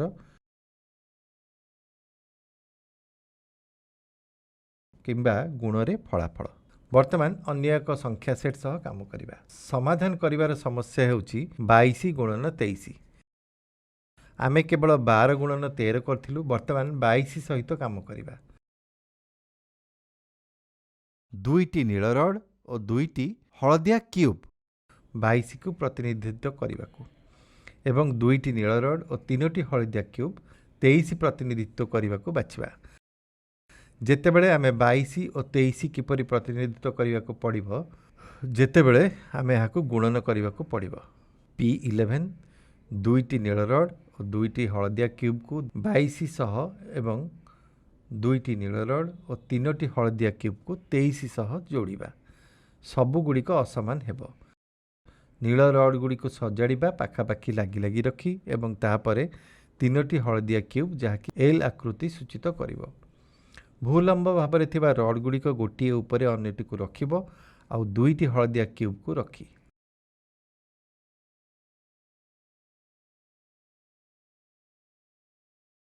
ତୁମେ ଠିକ୍ L ପାଇବ। ବର୍ତ୍ତମାନ 22 ଗୁଣନ 23, କିନ୍ତୁ ସବୁବେଳେ ମନେ ରଖିବ ବାମ ପାଖରେ ଖାଲି ଥିବା କୋଣ ଛାଡ଼ିଦେବ। ବିନା ଭୂ ସମାନ୍ତର ଓ ଭୂଲମ୍ବ ଧାଡ଼ିକୁ ଯୋଡ଼ି ପୂର୍ବରୁ ଆମେ ବୁଝିଥିଲେ ଓ ପ୍ରଦର୍ଶିତ କରିଥିଲେ 12 ଗୁଣନ 13ର ଗୁଣଫଳ, ଯାହାକି ଆମେ ସବୁଜ ପ୍ଲେଟ୍ ବ୍ୟବହାର କରିଥିଲେ ଓ ସମସ୍ୟାଟିକୁ ସହଜରେ ସମାଧାନ କରିପାରିଥିଲେ। ଆମେ ମନେ ପକାଇବା ଯେ ସବୁଜ ପ୍ଲେଟ୍ ନେଇ ଆକୃତିଟିକୁ ଯଥାଶୀଘ୍ର ପୂରଣ କରିବା। ମନେ ରଖ, ଆମର ଲକ୍ଷ୍ୟ ଯେ ଆୟତାକୃତି ପ୍ରସ୍ତୁତ କରିବା। ଏଲ୍ର ଭିତର ପାଖ ପୂରଣ କରି ଆମର ପ୍ରଶ୍ନର ସମାଧାନ 22 ଗୁଣନ 23 ପାଇବା ପାଇଁ ଚାଲ ରଖିବା ଗୋଟିଏ ସବୁଜ ପ୍ଲେଟ୍, ଦୁଇଟି ସବୁଜ ପ୍ଲେଟ୍। ଅନ୍ୟ ଏକ ସବୁଜ ପ୍ଲେଟ୍ ରଖିହେବ କି? ହଁ, ନିଶ୍ଚୟ। ତେଣୁ ଚାଲ ଆଉ ଗୋଟିଏକୁ ଦ୍ୱିତୀୟ ସବୁଜ ପ୍ଲେଟ୍ ଉପରେ ରଖିବା। ଆମେ ବର୍ତ୍ତମାନ ଦେଖିଲୁ ଯେ 4ଟି ସବୁଜ ପ୍ଲେଟ୍କୁ ସଜାଡ଼ି ରଖିବା ପରେ ଆଉ ମଧ୍ୟ କିଛି ସ୍ଥାନ ଭରିବାକୁ ବାକି ରହୁଛି। ଚାଲ ଆମେ ନୀଳ ରଡ଼୍ ଦେଇ ତାକୁ ଭରିଦେବା। କେତୋଟି ଆମେ ଲଗାଇ ପାରିବା? ଆମେ 3ଟି ନୀଳ ରଡ଼୍ ଯୋଡ଼ିପାରିବା। ଆମ ପାଖରେ ଅଧିକା ସ୍ଥାନ ଅଛି, ଆଉ ଆମେ 3ଟି ନୀଳ ରଡ଼୍ ରଖିପାରିବା। ଆମେ ଆୟତାକୃତିକୁ ଶେଷ କରିବା ପାଖାପାଖି ପହଞ୍ଚିଲେଣି। ଚାଲ ଆଉ 2ଟି ନୀଳ ରଡ଼୍ ରଖିବା। ଆମେ ଦେଖିବା ଯେ ସବୁଜ ପ୍ଲେଟ୍ ପାଖରେ ଭୂଲମ୍ବ ଭାବରେ 6ଟି ନୀଳ ରଡ଼୍ ଏବଂ 4ଟି ନୀଳ ରଡ଼୍ ଭୂସମାନ୍ତର ଭାବରେ ସବୁଜ ପ୍ଲେଟ୍ ଉପରେ 4ଟି ନୀଳ ରଡ଼୍ ଅଛି। ଚିତ୍ର 4ରେ ଦେଖିବା ଯେ ଏବେ ମଧ୍ୟ ଶୀର୍ଷରେ ଆଉ କିଛି ଜାଗା ଖାଲି ଅଛି। ଚାଲ ଏହି ସ୍ଥାନକୁ 6ଟି ହଳଦିଆ କ୍ୟୁବ୍ ସାହାଯ୍ୟରେ ଭରିଦେବା। ବର୍ତ୍ତମାନ ଆମ ପାଖରେ ଆୟତାକୃତି ଆକାର ଅଛି କି? ହଁ, ଅଛି। ଯଦି ଆମେ ଆୟତାକୃତି ଆକାର ପାଇଲୁ, ଆମେ କ'ଣ ପାଇଁ ଆୟତାକୃତି ପାଇଲେ? ଅସୁବିଧା କ'ଣ ଥିଲା? ଏହା 22 ଗୁଣନ 23 ପାଇଁ ଥିଲା, ଯାହାକି ତୁମେ ତଳେ ଥିବା ଚିତ୍ରରେ ଦେଖିପାରିଲ। ଏଠାରେ ଦେଖିବାର ଥିଲା ଯେ ସବୁଠାରୁ ଗୁରୁତ୍ୱପୂର୍ଣ୍ଣ ବିଷୟ ହେଉଛି ଥରେ ଆମେ ଆୟତାକୃତି ଆକାର ପାଇବା ପଛରେ ଆମେ ସମାଧାନ କରିବାକୁ ଚେଷ୍ଟା କରୁଥିବା ସମସ୍ୟାକୁ ଦେଖିବା ପାଇଁ ଆମକୁ ଆକୃତି ଅଲଗା କରିବା ଆବଶ୍ୟକ, ଯାହା ଏହି କ୍ଷେତ୍ରରେ 22 ଗୁଣନ 23 ଅଟେ। ଯଦି ଏହାକୁ ଏକାଠି ରଖିବା ତେବେ ପିଲାମାନେ ଦ୍ୱନ୍ଦ୍ୱରେ ପଡ଼ିପାରନ୍ତି ଏବଂ ଉତ୍ତରରେ ସମସ୍ୟା ଆଣିପାରେ। P12। ବର୍ତ୍ତମାନ ଚାଲ ଏହି ଉତ୍ତର ହିସାବକୁ ସବୁଜ ପ୍ଲେଟ୍, ନୀଳ ରଡ଼୍ ଏବଂ ହଳଦିଆ କାଉଣ୍ଟର ଯୋଗ ଗଣନା କରିବା। ଆମେ ଦେଖିଲୁ ଯେ ଆମ ପାଖରେ 9ଟି ସବୁଜ ପ୍ଲେଟ୍ ଅଛି, ଯାହା ମିଶି 400 ହୁଏ। 10ଟି ନୀଳ ରଡ଼୍ 100 ହୁଏ। ତେଣୁ ସମୁଦାୟ 400 ଓ 100 ମିଶି 500 ହୁଏ। ଏବଂ ଆମର 6ଟି ବ୍ୟକ୍ତିଗତ କାଉଣ୍ଟର ଅଛି। ବର୍ତ୍ତମାନ ଉତ୍ତର କ'ଣ? ଏହା ହେଉଛି 506। 5 ଗୁଣନ 100 ଯୁକ୍ତ 6 ଗୁଣନ 1। ବର୍ତ୍ତମାନ 500ରେ କେତୋଟି 100 ଅଛି? ପିଲାମାନେ ଆୟତକ୍ଷେତ୍ରକୁ ଦେଖିବେ, ସବୁଜ ପ୍ଲେଟ୍ ଗୁଡ଼ିକୁ ଦେଖିବେ ଏବଂ 400 ଭାବରେ ଉତ୍ତର ଦେଇପାରନ୍ତି। ଏହା ଠିକ୍ କି? ନା, କାରଣ ତୁମର ଉତ୍ତର ହେଉଛି 506। 506ରେ 5ଟି 100 ଅଛି, କିନ୍ତୁ ଉପରୋକ୍ତ ଚିତ୍ରରେ ଆମେ କେବଳ 4ଟି 100 ଦେଖିବାରେ ସକ୍ଷମ। ଏହା ପ୍ରମାଣ କରିବାକୁ ଯାଉଛି ଯଦିଓ ଆମର ସଠିକ୍ ଉତ୍ତର ଅଛି, ତଥାପି ଆମର ଦଶମିକ ଆକାରରେ ନାହିଁ। ଏହାକୁ ଦଶମିକ ସ୍ଥାନରେ ଆମେ କେତୋଟି 10 ଅଛି ଗଣନା କରୁ। ଆମେ ଲକ୍ଷ୍ୟ କରୁଛୁ ଯେ ଆମର 10 କମ୍ ଅଛି ଏବଂ ପୂର୍ବ ବ୍ୟାଙ୍କ ଖେଳରୁ ଜାଣିଛୁ ଯେ ଯେତେବେଳେ ଆମର 9-10ରୁ ଅଧିକ ଥାଏ ସେତେବେଳେ ଆମେ ଏହାକୁ ବ୍ୟାଙ୍କକୁ ପଠାଇବାକୁ ପଡ଼ିବ। ତେଣୁ ବର୍ତ୍ତମାନ ଆମେ 10ଟି ନୀଳ ରଡ଼୍ ଅପସାରଣ କରିବୁ। ଏହାକୁ ବ୍ୟାଙ୍କକୁ ନେଇ 10ର ପଞ୍ଚମ ସବୁଜ ପ୍ଲେଟ୍ ପାଇଁ ବଦଳାଇବୁ। ଆପଣ 5ଟି ସବୁଜ ପ୍ଲେଟ୍ ଉପରେ 4ଟି ସବୁଜ ପ୍ଲେଟ୍ ଏବଂ ସେହି ପ୍ଲେଟ୍ ଉପରେ ବ୍ୟକ୍ତିଗତ ହଳଦିଆ କାଉଣ୍ଟର ରଖିବେ, ଯାହା ବର୍ତ୍ତମାନ ତୁମର ଉତ୍ତର, ଯାହା 506 ଅଟେ।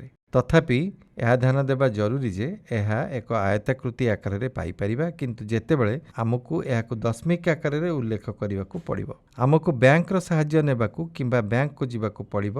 ସଂଖ୍ୟା 10ରୁ ଅଧିକ ଥିବ, ବେସ୍ 10 କାଉଣ୍ଟର ବିନିମୟ କରିବାକୁ ପଡ଼ିବ ଏବଂ ଉତ୍ତର ଉପସ୍ଥାପନ କରିବାକୁ ପଡ଼ିବ, ଯାହା ଦଶମିକ ଆକାରରେ ସଠିକ୍ ଉତ୍ତର ହେବ। କାରଣ ଆମେ କଦାପି 506 ଲେଖିପାରିବା ନାହିଁ ଦଶକ ସ୍ଥାନରେ, କାରଣ 10ଟି ଦଶମ ଥିବା ଯୋଗୁଁ। ପିଲାମାନଙ୍କୁ ଶିକ୍ଷାଦାନର ଏହି ଉପରୋକ୍ତ ଉପାୟ ହେଉଛି ଉଚ୍ଚତର ଚିନ୍ତାଧାରା, ଯାହା ପିଲାମାନଙ୍କ ପାଇଁ ଶିଖିବା ଓ ଗ୍ରହଣ କରିବା ଜରୁରୀ ଅଟେ। 506କୁ 10 ଆକାରରେ କାହିଁକି ଉପସ୍ଥାପିତ କରାଯାଇପାରିବ ନାହିଁ ତାହା ବ୍ୟାଖ୍ୟା କରିବା ଜରୁରୀ, କିନ୍ତୁ ଆମେ ନିଶ୍ଚିତ ଭାବରେ ଏହାକୁ 5-100 ଭାବରେ ଉପସ୍ଥାପନ କରିପାରିବା, ଯାହା ସଠିକ୍ ଅଟେ।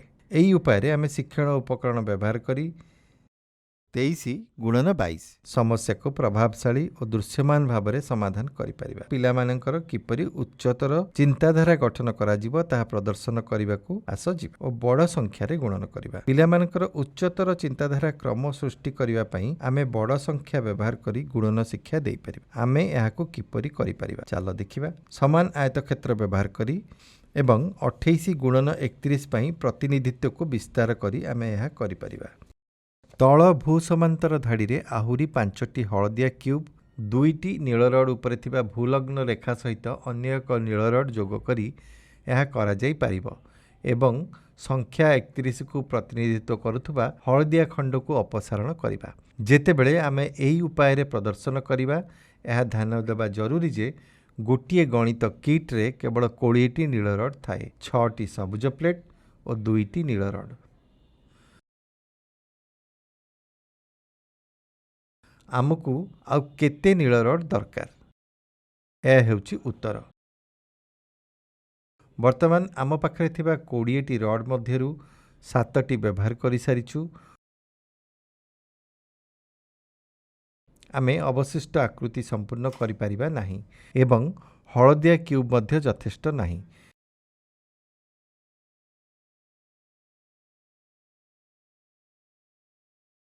तेणु आमे केवल 22 गुणन 23 किंबा 24 गुणन 23 पर्यंत समस्यार समाधान करि परिबा एवं संख्या ठारू अतिक्रम करुथुबा संख्यार समाधान एई उपकरण को व्यवहार करि हेबो नाही।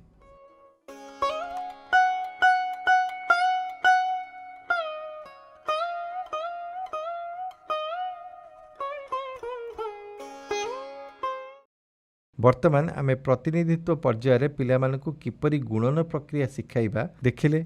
वर्तमान वर्ग नोटबुक व्यवहार करी एही समस्या 12 गुणन 13 को किपरि समाधान करिबा चलो देखिबा।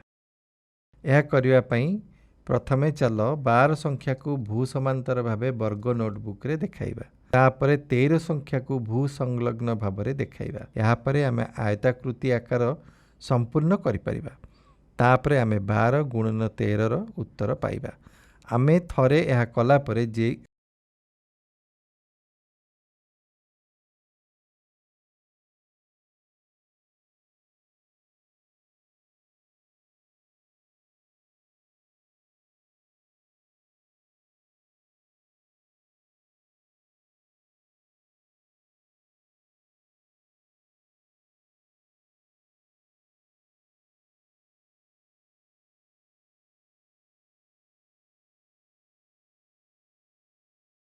आमे किपरि पहुँचिबा 12 गुणन 13 समस्यार उत्तर पाइबा पाई। वास्तव पर्यायर व्यवहार करी आमे सबुज प्लेट जहाँकि 10 रो 10 गुण यह पाखरे 10टी पाई कोठरी अछि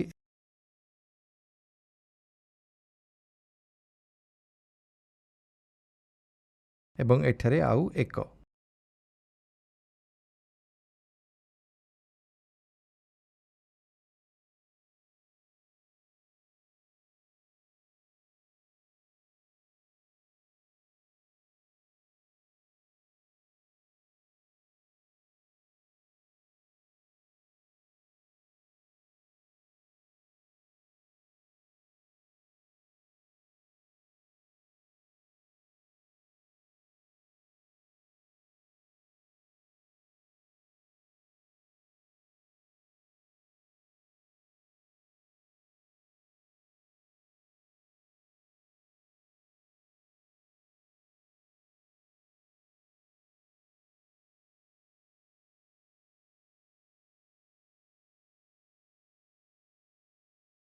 तेणु मो पाखरे अछि 1 10 2 10 3 10 4 10 5 10 आउ केते स्थान अछि 1 2 3 4 5 6 1 1 1 1 1 1 मो पाखरे 6 एकक अछि। संलग्न पृष्ठारे केते सह केते 10 एवं केते एक रहिछि ध्यान दियो। आम पाखरे 1टी 100 5टी 10 जहा 50 एवं 6टी 1 जहा 6 हेबो। आमकु केते वर्ग पूरण करिबा को हेबो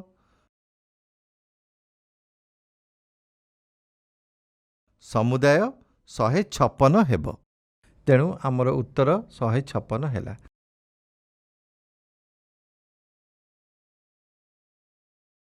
यह हेउची प्रतिनिधि पर्याय एवं एहाकु आमे वर्ग नोटबुक रे व्यवहार करी शिक्षा देई परिबा।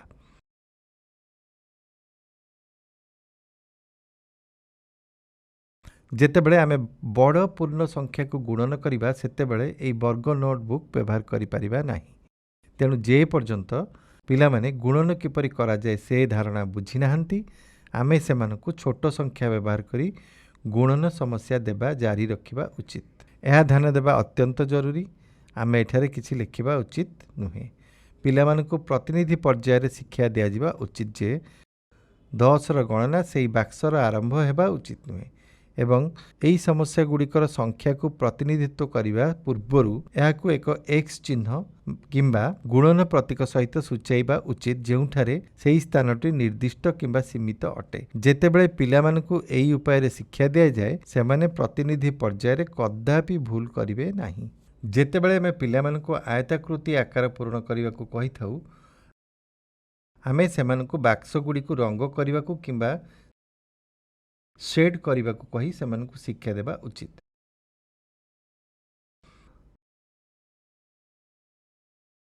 ତାପରେ ସେମାନେ ଜାଣିବେ 100, 10 ଓ 1ର ବିଭିନ୍ନ ବ୍ଲକ ପାଇଁ ବିଭିନ୍ନ ରଙ୍ଗ ବ୍ୟବହାର କରିପାରିବେ।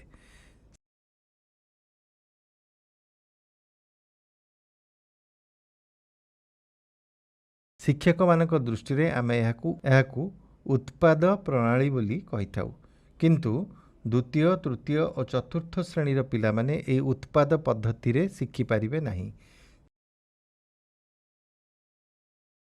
ଯଦି ଆମେ ସେମାନଙ୍କୁ ଏହା ଉତ୍ପାଦ ପଦ୍ଧତି ବୋଲି କହୁ ସେମାନେ ଏହା ବୁଝିପାରିବେ ନାହିଁ ଓ ଉତ୍ପାଦ ପଦ୍ଧତି କ'ଣ ବୋଲି ଆପଣ ପଚାରିପାରନ୍ତି। ତେଣୁ ଆମେ ସେମାନଙ୍କୁ କହିପାରିବା ଯେ ଏହା ଏକ ମଜାଳିଆ ଢଙ୍ଗରେ ଆୟତାକୃତି ଆକାରରେ ରଙ୍ଗ ଦେଇ ମିଶିବା ପ୍ରଣାଳୀ।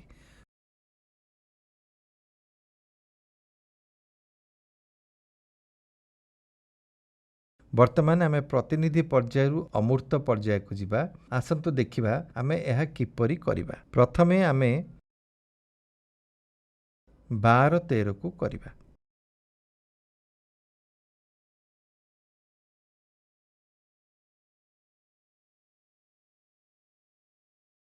ପ୍ରଥମେ ଆମେ ବାକ୍ସ ପଦ୍ଧତି ବ୍ୟବହାର କରି ସମାଧାନ କରିବା।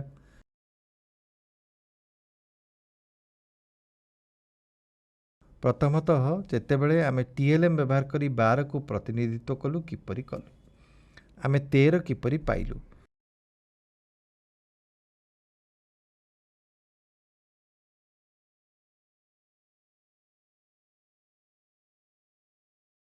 ଆମେ 1ଟି ନୀଳ ରଡ୍ ଓ 3ଟି ହଳଦିଆ କ୍ୟୁବ୍ ନେଇ ପାଇଲୁ।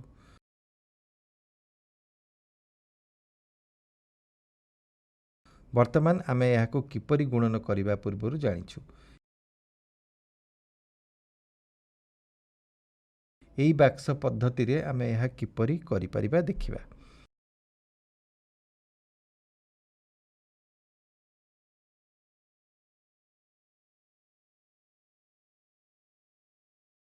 ଏହି ବାକ୍ସ ଭିତରେ ଉତ୍ତର ଲେଖିବା ପ୍ରଥମେ ଜରୁରୀ।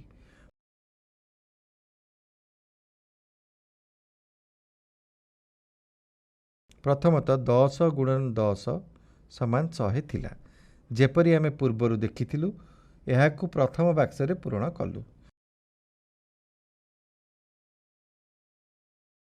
ଯେତେବେଳେ ଆମେ 12 ଗୁଣନ 13 କରିଥିଲୁ ଆମେ ଏହି ଉତ୍ତର ପାଇଥିଲୁ। 2ଟି 10ର ଅର୍ଥ 10 ଗୁଣନ 2 ଯାହା 20 ସହିତ ସମାନ। ଆମେ 3 ଗୁଣନ 10 ଜାଣୁ, ତେଣୁ ଆମେ 10 ଗୁଣନ 3ର ଫଳାଫଳ ଏବଂ ତାପରେ 3 ଗୁଣନ 2ର ଫଳାଫଳ ଲେଖିବା। ଆମେ 3ର ଗୁଣନ ଖନ୍ଦା ମଧ୍ୟ ଜାଣୁ 6। ଆମେ ତାପରେ ପ୍ରଥମ 2ଟି ବାକ୍ସରେ 100 ଯୁକ୍ତ 20ର ଯୋଗଫଳ 120 ଭାବରେ ଯୋଡ଼ିଥାଉ ଏବଂ 30 ଯୁକ୍ତ 6ର ଫଳାଫଳ 36 ପରେ ଯୋଡ଼ିଥାଉ। ପରେ ଆମେ ଏହା କରିପାରିବା 120 ଯୁକ୍ତ 36 ଯୋଗ କରିବାକୁ ପଡ଼ିବ ଯାହାର ଫଳ 156 ହୁଏ। ଭୂଲମ୍ବ ବାକ୍ସଗୁଡ଼ିକୁ ଯୋଗ କରି ଫଳ ମିଳିଛି ଯାହାକି 130 ଓ 26 ଅଟେ।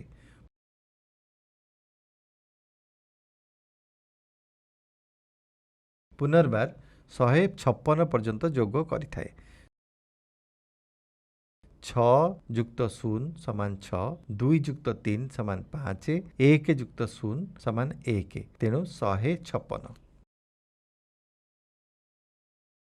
ଏହାକୁ ବାକ୍ସ ପଦ୍ଧତି କୁହାଯାଏ। ଏଠାରେ ଆମେ ପ୍ରଦତ୍ତ ସଂଖ୍ୟାଗୁଡ଼ିକୁ ଗଣିତ ସମସ୍ୟାରେ ଏକ ବିସ୍ତୃତ ରୂପରେ ଲେଖିବା ଏବଂ ତାପରେ ଉତ୍ତରରେ ପହଞ୍ଚିବା ପାଇଁ ଛୋଟ ସଂଖ୍ୟାଗୁଡ଼ିକୁ ଗୁଣନ କରିବା। ଏହି ପଦ୍ଧତିର ସୁବିଧା ହେଉଛି ଆମକୁ ବଡ଼ ସଂଖ୍ୟାର ଗୁଣନ ଖନ୍ଦା ମନେ ରଖିବାକୁ ପଡ଼ିବ ନାହିଁ। ଆମେ ଛୋଟ ସଂଖ୍ୟାକୁ ଗୁଣନ କରିପାରିବା ଏବଂ ସହଜ ଉପାୟରେ ଉତ୍ତରରେ ପହଞ୍ଚି ପାରିବା। ଗୁଣନର ଧାରଣା ବୁଝାଇବା ପାଇଁ ଶିକ୍ଷକମାନେ ସାଧାରଣତଃ ଗୁଣନ ଖନ୍ଦା ଉପରେ ଅଧିକ ଗୁରୁତ୍ୱ ଦେଇଥାନ୍ତି, କାରଣ ସେମାନେ ମନେ କରନ୍ତି ଯଦି ପିଲାମାନେ ଗୁଣନ ଖନ୍ଦା ଶିଖିଯିବେ ତେବେ ସେମାନେ ଗୁଣନ କିମ୍ବା ହରଣ କିମ୍ବା ଯେକୌଣସି ପ୍ରକାରର ଗାଣିତିକ ସମସ୍ୟା ସହଜରେ କରିପାରିବେ। ଯଦି ତାହା ଜଣେ କିପରି ଗୁଣନ ଖନ୍ଦା ଶିଖିପାରିବ? ଜଣେ 1ରୁ 12, 15ରୁ 20, 25 କିମ୍ବା ସେମାନେ ଯେତିକି ମନେ ରଖିପାରିବେ ସେତିକି ଗୁଣନ ଖନ୍ଦା ଶିଖିବେ। ସେମାନେ ଯେତେ ଅଧିକ ଶିଖିବେ ସମସ୍ୟା ସମାଧାନ ତାଙ୍କ ପାଇଁ ସେତେ ସହଜ ହେବ। ତେଣୁ ଶିକ୍ଷକମାନେ ନିଶ୍ଚିତ ଗୁଣନ ଖନ୍ଦା ମନେ ରଖିବାକୁ ଗୁରୁତ୍ୱ ଦିଅନ୍ତି। ବର୍ତ୍ତମାନ ଆମେ ଗୁଣନ ଖନ୍ଦାର ଧାରଣାକୁ ସହଜ ଉପାୟରେ କିପରି ଶିକ୍ଷା ଦେଇପାରିବା ଏଥିପାଇଁ ଆମେ 0ରୁ 10 ଯାଏଁ ଗୁଣନ ଖନ୍ଦା ମନେ ରଖିବାକୁ ଦେଖାଇବା। ପ୍ରଥମେ ଆମେ ଆନୁଭୂମିକ ଓ ଭୂସମାନ ଭାବରେ ବର୍ଗ ନୋଟ ବ୍ଲକରେ 0ରୁ 10 ଲେଖିବା। ମନେ ରଖ, ଭୂଲମ୍ବ ଓ ଭୂସମାନ୍ତର ଭାବରେ ଥିବା ସଂଖ୍ୟାମାନଙ୍କର ଗୁଣନ ମୋତେ ବାକ୍ସଟିକୁ ପୂରଣ କରିବାରେ ସାହାଯ୍ୟ କରିବ। ଉଦାହରଣ ସ୍ୱରୂପ, ଯେତେବେଳେ ଆମେ 0 ଗୁଣନ 0 କରିବା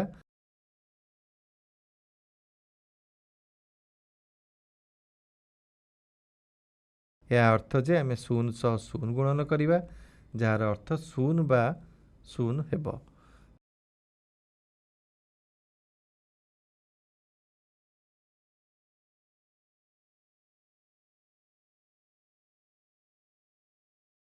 ତାପରେ 0କୁ 1 ଏବଂ ଆଗକୁ 10 ପର୍ଯ୍ୟନ୍ତ ଏପରି ଗୁଣନ କରିବା।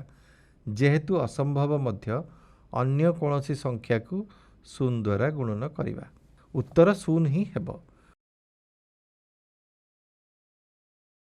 କୌଣସି ସଂଖ୍ୟାକୁ 0 ଦ୍ୱାରା ଗୁଣନ କଲେ ଗୁଣଫଳ 0 ହୁଏ।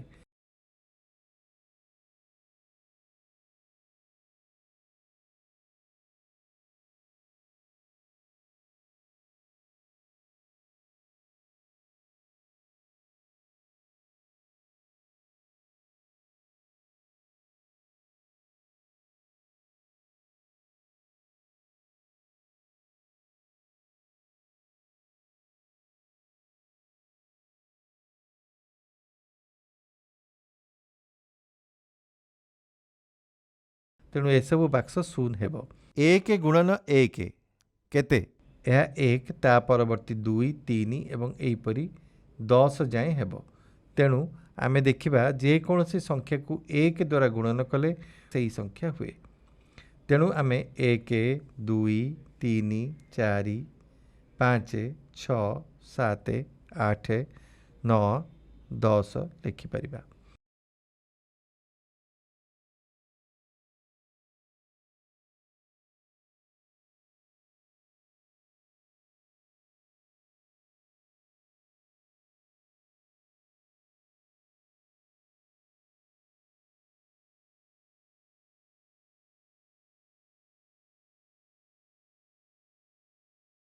ଯଦି ଆମେ 2କୁ 2 ଦ୍ୱାରା ଗୁଣନ କରିବା, ଏହା 2ର ଗୁଣନ ଖନ୍ଦା ହେବ। ତେଣୁ 2 ଗୁଣନ 2 ସମାନ 4 ଏବଂ 6, 8, 10, 12, 14, 16, 18, 20। 3 ପାଇଁ କ'ଣ? 3 ଗୁଣନ 2, 6, 9, 12, 15, 18, 21, 24, 27, 30। ଆମେ ଏହି ପ୍ରକାରରେ ମଧ୍ୟ କରିପାରିବା। 5 ଗୁଣନ 2, 10, 6 ଗୁଣନ 2, 12, 7 ଗୁଣନ 2, 14, 8 ଗୁଣନ 2, 16। ଆମେ 2ଟି ସଂଖ୍ୟା ଛାଡ଼ି ଛାଡ଼ି ଲେଖୁଛୁ। 9 ଗୁଣନ 2, 18 କରିବା। 12, 15 ଆମର ଲକ୍ଷ୍ୟ। ଏସବୁ ପୂରଣ କରିବା आमे जेकोसी प्रकार रे करि परिबा 18 21 60 70 80 90 100 चलो एई प्रकार रे गुणन खंदा शिखिबार स्वतंत्रता लक्ष्य करिबा। एगुड़िक हेउची प्रदत्त संख्या एक निर्दिष्ट प्रकार रे प्रक्रिया किए देखिल कि आमे गोटिए धाड़ी एठारे टाणिबा एवं आयत आकृति गुड़िकु समान दुई भागरे विभक्त करिबा। एई भाग एहा मझी भाग एवं एगुड़िक अर्धेक अंश।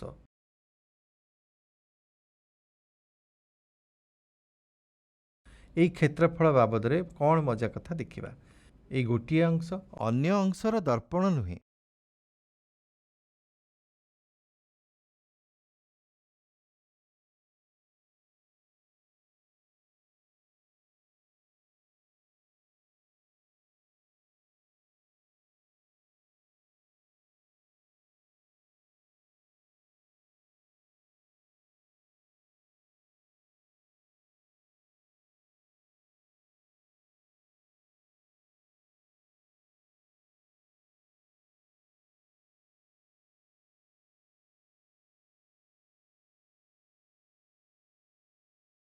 प्रत्येक कागज खंडरे 1 रु 150 मध्यरे गोटिए संख्या लेख। प्रत्येक पिला गोटिए संख्या उठाई अन्य जनकु देबे एवं द्वितीय जनक एई संख्या नेई लेखिब। मौलिक संख्या गुड़िकु कागज खंडरे छाड़ी दियो। एबे देख से समस्त संख्या एकाठी रहिला कि?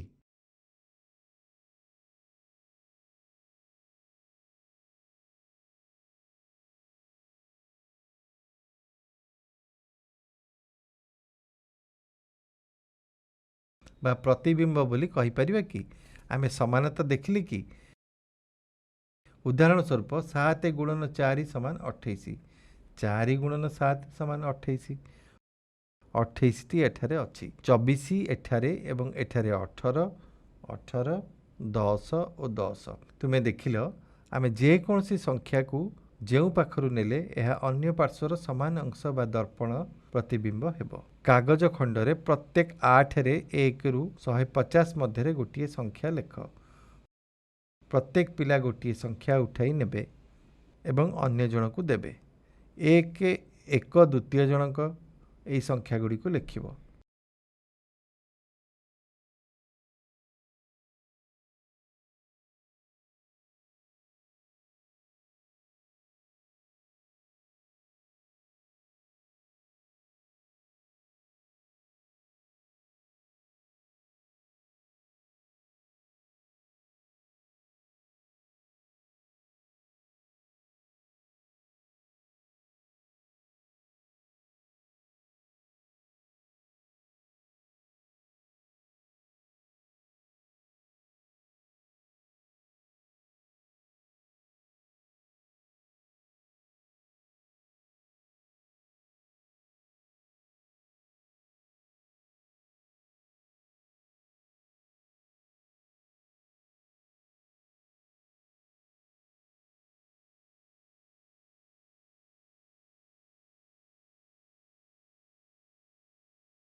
मौलिक संख्यागुड़िक स्लीप्रे छाड़ी दियो। एबे 10 समस्त संख्या एकाठीरे रहिला कि?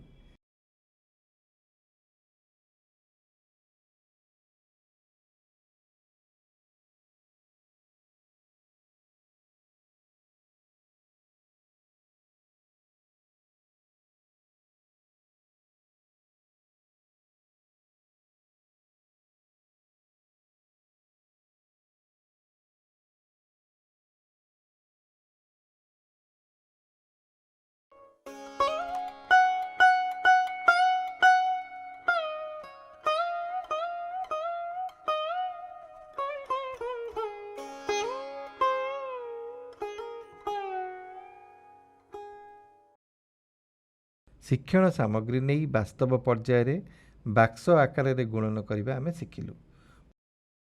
वर्तमान चलो आमे अमूर्त पर्यायर साधारणतः गुणन किपरि करबा देखिबा। प्रथमतः आमे 12 गुणन 13 उदाहरणटी को नेबा।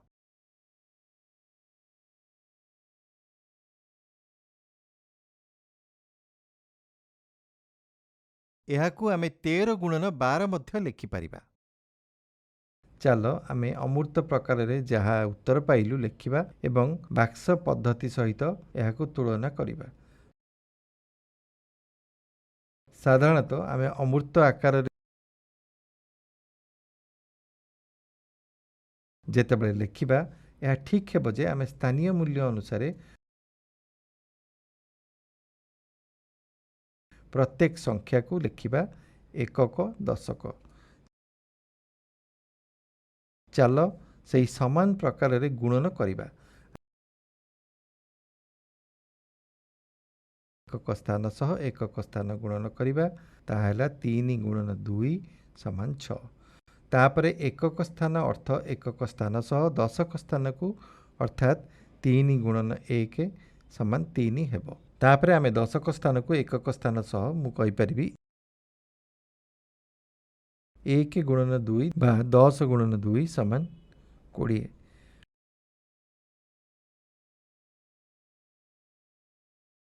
आमर साधारण अभ्यास 1 गुणन 2 2 अटे। जदि मते 2 लिखिबाकू अछि मु केउठी लिखिबी? एइठारे एइठारे एइठारे केउठारे प्रायतः ठीक हेउची मु एइठारे ही लिखिबा उचित। काहे कि आमे एठारे लिखिबा उचित एहा परे आमे आलोचना करिबा। चलो प्रथमे समस्याटाकू समाधान करिबा। 1 गुणन 2 समान 2 1 गुणन 1 समान 1 किंतु मु एहाको दशक स्थान रे करिथिली। खाली थिबा स्थान को कोन करिबा चलो देखिबा। आमे काहे कि किछि लिखिबा अनुचित। आमे जितेबेले शिक्षार्थी और शिक्षकों को एक प्रश्न पचारिबा आमे अनेक प्रकार उत्तर पाइबा। यह बाम पाखरे खाली थाई पारे। गुणन चिन्ह दिया जाई पारे। जोग चिन्ह किंबा गोटे शून्य से जगार लेखा जाई पारे। तेणु शून्य युक्त किंबा शून्य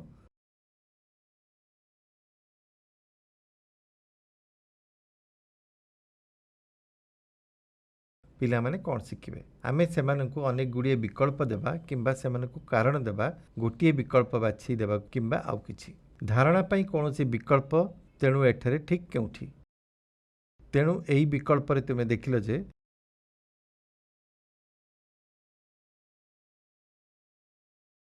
एकरे प्रथमतः जे कोनोसी संख्या यदि अन्य संख्या द्वारा गुणन करा जाए किंबा विपरीत भावे गुणन करा जाए तेबे तुमको समान फलाफल देइथाय। अन्य अर्थरे a गुणन b समान b गुणन a एवं 84 समान 32 एवं 4 एठारे अछि 4 8 एठारे अछि एवं 48 एठारे अछि।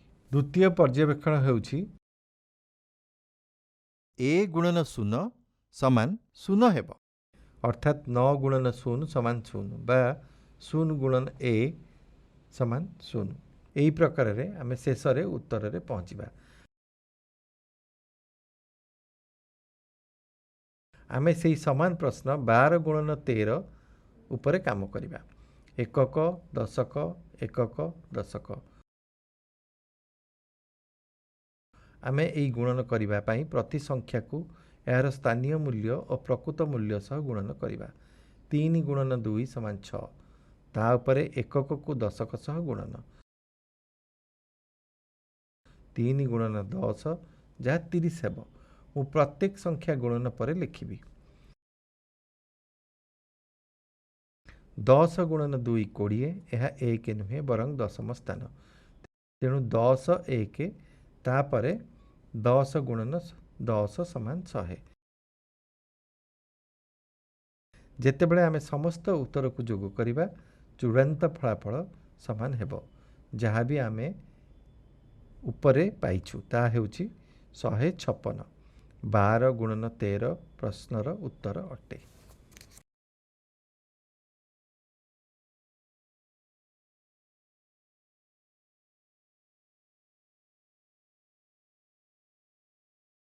जेतेबेले आमे उभय पद्धति को तुलना करिबा आमे देखिबा जे पूर्वरु थिबा पद्धतिटी सरल अटे एवं 100 जुक्त 20 120 थिला। आमे एक सरल मार्ग रे एहा लेखुछु 30 जुक्त 6 समान 36 थिला। उपर लिखित पद्धति रे आमे एक अतिरिक्त सोपानटी काटिथिलु किंबा अतिक्रम करिथिलु। एहाकु आमे विचार को नेबा नाही। आमे कोन करिबा 6 एवं 30 36 अटे। आमे जेतेबेले एहा पिलामान को एई उपारे बुझाइबा सेमाने एहा भल भाबरे बुझिबे। एई समान पद्धति बड़ संख्या व्यवस्थार करी बुझाइले मध्य सहज हेबो। जदि आमे बड़ संख्या सहित अन्य एक समस्या नेबा तेबे आमे भल भाबरे जानिबा। आस 122 गुणन 23 देखिबा। केवल शतक स्थान रे प्रभाव कोन देखिबा। एकक दशक एकक दशक शतक। आस देखिबा आमे केउ उत्तर पाइबा। एकक रु एकक हेउची 6। एकक रु 10 3 गुणन 20 समान 60। 3 गुणन 100 समान 300। 20 गुणन 2 समान 40। 20 गुणन 20 समान 400। 20 गुणन 100 2000। शून्य एठारे लेखा जाए जेतेबेले यह 10 द्वारा गुणन करा जाए एवं आमे एठारे लिखु जेतेबेले 100 द्वारा गुणन करा जाए।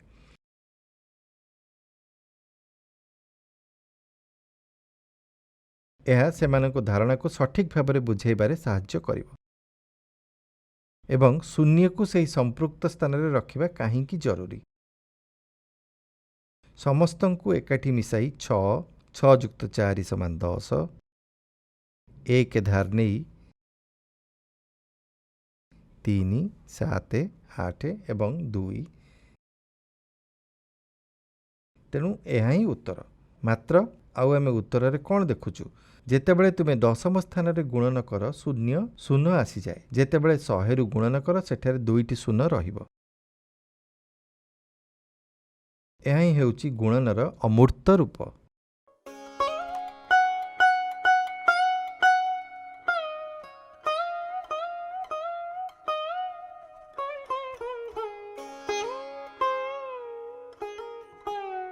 आमे जोग और वियोग एकक स्थान रु आरंभ करिछु।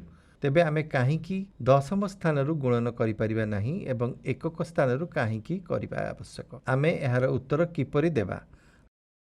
आस आमे दैनंदिन जीवनर तथ्य को देखिबा। गोटिए कोठरी रे 2345 टी बाक्स अछि।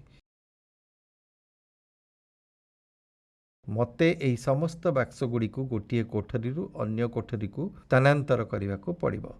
तेणु एई समस्त बाक्स गुडी को गोटिए परे गोटिए नेबा भल हेबो ना मु 10 टी बाक्सर एक पैकेट करिबी जहा एहा को 200 पैकेट कहिबो।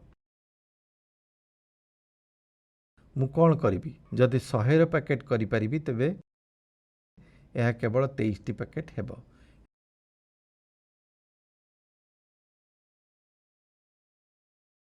एवं जदि 1000 रो पैकेट करिबी तेबे मोर केवल 2टी पैकेट रहिबो। एई प्रकार रे जे कोनोसी दिन गुणन रे जेतेबेले आमे एकक घरर गुणन ଦଶକ ଘରର ଗୁଣନ, ଶତକ ଘରର ଗୁଣନ ଏବଂ 1000 ଗୁଣିତକ ଯୋଗ କରିବା, ଏହା ଆମକୁ ସରଳ ପଦ୍ଧତି ହେବ। ଏହି ଉଦାହରଣରେ 1002ଟି ଲୋଡ୍ ସ୍ଥାନାନ୍ତର କରିବା ସହଜ ଅଟେ। ଏହା 2ଟି ବାକ୍ସ ପରି ଦେଖାଯିବ, କିନ୍ତୁ ଯଦି ଏହା ଭାରି ହୁଏ ତେବେ 23ଟି ପ୍ୟାକେଟ୍ ମଧ୍ୟ ଭଲ ହେବ, କାରଣ ଏହା ଗୋଟିଏ ପରେ ଗୋଟିଏ 2345ଟି ବାକ୍ସ ସ୍ଥାନାନ୍ତର କରିବା ଅପେକ୍ଷା ଭଲ। ଏହା ଅତ୍ୟନ୍ତ ସମୟ ସାପେକ୍ଷ। ଯେତେବେଳେ ଆମେ 10 କିମ୍ବା 100 କିମ୍ବା 1000 ପ୍ୟାକ୍ ତିଆରି କରୁ, ଆମେ ସେଗୁଡ଼ିକୁ ସହଜରେ ନେଇପାରିବା। ଏହିପରି ଗୁଣନ ଏକକରୁ ଆରମ୍ଭ ହୁଏ 10 ସହ ଏକ ପରବର୍ତ୍ତୀ ଉଚ୍ଚ ସ୍ଥାନକୁ ଚାଲିଯାଏ।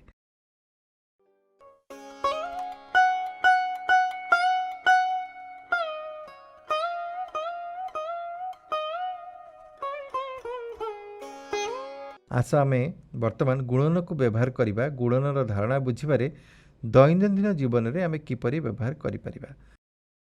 ପ୍ରଥମେ ଆମେ ଦୈନନ୍ଦିନ ସମସ୍ୟା ବିଷୟରେ ଆଲୋଚନା କରିବା। ସମସ୍ୟା 1।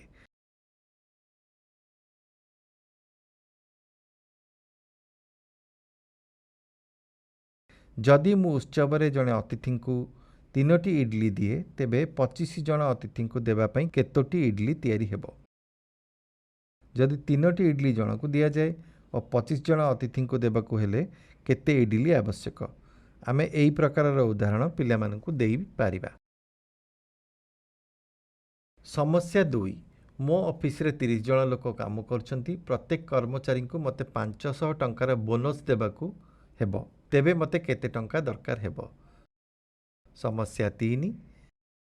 ପିଲାମାନଙ୍କୁ ମଧ୍ୟାହ୍ନ ଭୋଜନ ଦେବା ପୂର୍ବରୁ ପ୍ରତ୍ୟେକ ପିଲାମାନଙ୍କୁ ଆମକୁ 100 ମିଲିଲିଟର କ୍ଷୀର ଦେବାକୁ ପଡ଼ିବ। ଯଦି 150 ଜଣ ଶିକ୍ଷାର୍ଥୀ ଥାନ୍ତି, ତେବେ ପ୍ରତ୍ୟେକ ଦିନ ଆମ ପାଖରେ କେତେ ଲିଟର କ୍ଷୀର ରହିବା ଉଚିତ? ସମସ୍ୟା 4। ଯଦି ମୋତେ ଗୋଟିଏ କାନ୍ଥ ରଙ୍ଗ କରିବାକୁ ପଡ଼ିବ, 100 ବର୍ଗ ଫୁଟ ରଙ୍ଗ କରିବା ପାଇଁ 10 ମିଲିଲିଟର ରଙ୍ଗ ଆବଶ୍ୟକ। 1000 ବର୍ଗ ଫୁଟ କାନ୍ଥରେ ରଙ୍ଗ କରିବାକୁ କେତେ ପରିମାଣର ରଙ୍ଗ ଆବଶ୍ୟକ? ଆମେ ଜାଣୁ ପରିମାଣ ଅଳ୍ପ, ଏହାକୁ ଅଧିକ ବି କିପରି କରିପାରିବା। ଦ୍ୱିତୀୟତଃ, ଧୀରେ ଧୀରେ ସଂଖ୍ୟା ବୃଦ୍ଧି। ଆମେ କେବଳ ଗୋଟିଏ କୋଠରୀରୁ ଅନ୍ୟ କୋଠରୀକୁ 2345 ବାକ୍ସ ସ୍ଥାନାନ୍ତର କରିବାର ଏକ ଉଦାହରଣ ଦେଖିଥିଲୁ। ଆମେ 100, 1000 କିମ୍ବା 10ର ଗୋଷ୍ଠୀ ତିଆରି କଲୁ, କିନ୍ତୁ ଆମେ କେଉଁ ସହଜ ଉପାୟରେ ସ୍ଥାନାନ୍ତର କରିପାରିବା? ସେହିଭଳି ଏହି ହଲ୍ରେ ଆମ ପାଖରେ 345ଟି ଚୌକି ଅଛି, ଯାହାକୁ ଅନ୍ୟ ଏକ ହଲ୍କୁ ସ୍ଥାନାନ୍ତର କରିବାକୁ ପଡ଼ିବ। ଯଦି ଆମେ ଏହାକୁ 50 ଗୋଷ୍ଠୀରେ ପରିଣତ କରିବା ସହଜ ହେବ କି? ଯଦି ଆମେ ଏହା କରିବା, 435 କି ଘୁଞ୍ଚାଇବା ପାଇଁ କେତୋଟି 50 ଗୋଷ୍ଠୀ ହେବ? ଏହା 8ଟି ଗୋଷ୍ଠୀ ହେବ। 8 ଥର ନେବା ଭଲ କି 100ର ଗୋଷ୍ଠୀ ତିଆରି କରିବା ଭଲ କି, ଯାହାଦ୍ୱାରା ଆମେ କେବଳ 4 ଥରରେ ସ୍ଥାନାନ୍ତର କରିପାରିବା? ଏହି ଉପାୟରେ ଆମେ ସେମାନଙ୍କୁ ଚିନ୍ତା କରିବାକୁ ଠେଲିଦେବା।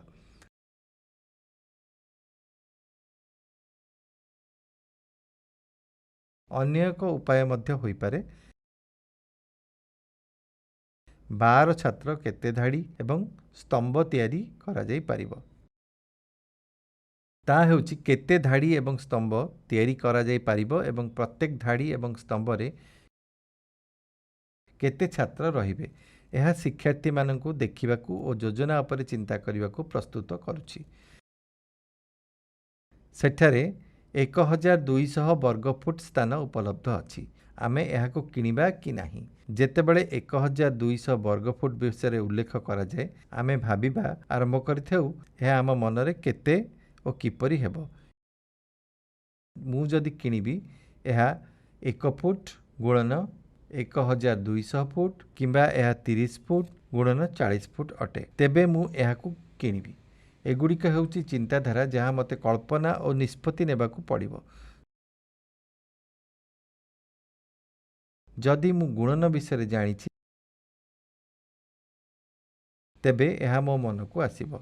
माप प्रणाली रे सही समान जिनिस व्यवहृत हुए। उदाहरण स्वरूप 36 जन लोकंकु डजने कदली प्रत्येकंकु देबा आवश्यक। मु केते डजन कदली आवश्यक करिवि एथिपाई मु माप जानिबा आवश्यक। यार अर्थ हेउची एक डजन केते ता जानिबा जरूरी। जदि आमे 100 जनकु खाइबाकु देबा तेबे 10 किलोग्राम चाउल आवश्यक। जदि सेहिपरि 1000 लोकंकु परसिबा पई केते किलोग्राम चाउल आवश्यक हेबो। 30 गुणन 40 फुट रे केते वर्ग फुट अछि।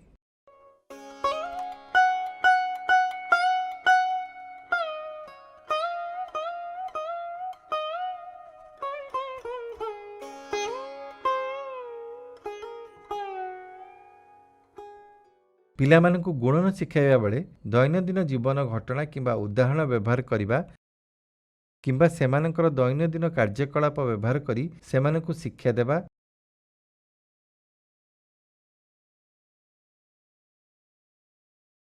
धारणा को भल भाବରେ बुझिबा पई ओ शिक्षण को उपभोग करिया पई।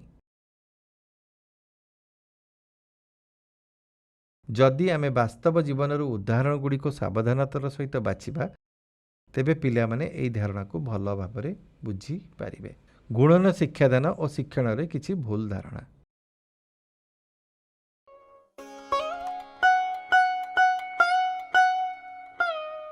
गुणन प्रक्रिया रे किछि भूल धारणा अछि जहाँ उभय शिक्षक और शिक्षार्थी मानक ठारे देखा जाए।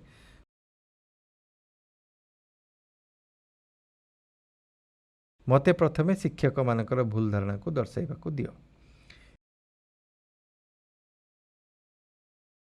एगुड़िक हेउछि भूल धारणा। प्रथम जेतेबेले आमे एकक स्थानरू किंबा एकक स्थानरू गुणन करू युक्त चिन्ह किंबा गुणन चिन्ह किंबा शून्य चिन्हित करा जिवो कि नाही द्वंद्व देखा जाए। सेथिपई अनेक उत्तर अछि। आमे देखिछु जे शून्य रखिबा प्रयोज्य अटे। द्वितीय रे गुणन संज्ञार व्यवहार एवं विभिन्न शब्दकोश को पिलामानंकु शिखाइबा पई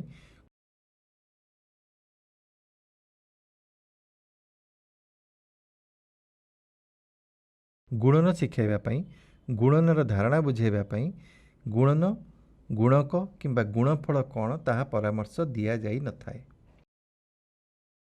मु पूर्वरु गुणन शिखिछि किंतु मते अनेक नुआ शब्द शिखिबा को पड़िबो। हे भगवान एहा कौन अटे सेमाने एपरि भाबी पारंती। एहा भय आड़ को जाइथाए। तेणु धारणार स्वच्छता और पद्धतिर सरलता न हेबा पर्यंत सरल व्याख्यार उपाय व्यवहार करिबा सर्वदा भूल।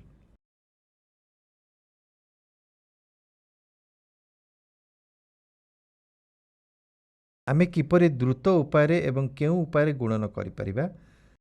गणित रे गति हेउछि सबकिछि।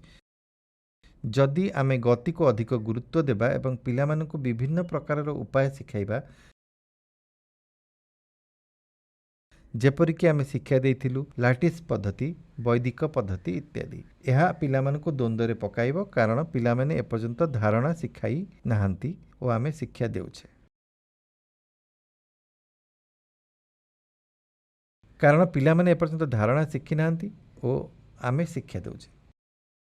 विभिन्न प्रकार पद्धति धारणार स्पष्टता बिना पिलामाने आहुरी द्वंद्व पड़िबे।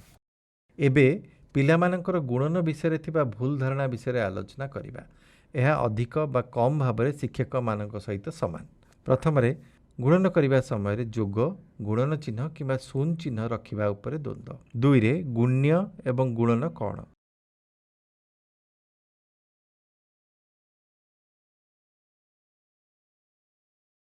एई शब्दकोश को अधिक गुरुत्व देबा। ए गुणन बी समान बी गुणन ए भली अनावश्यक।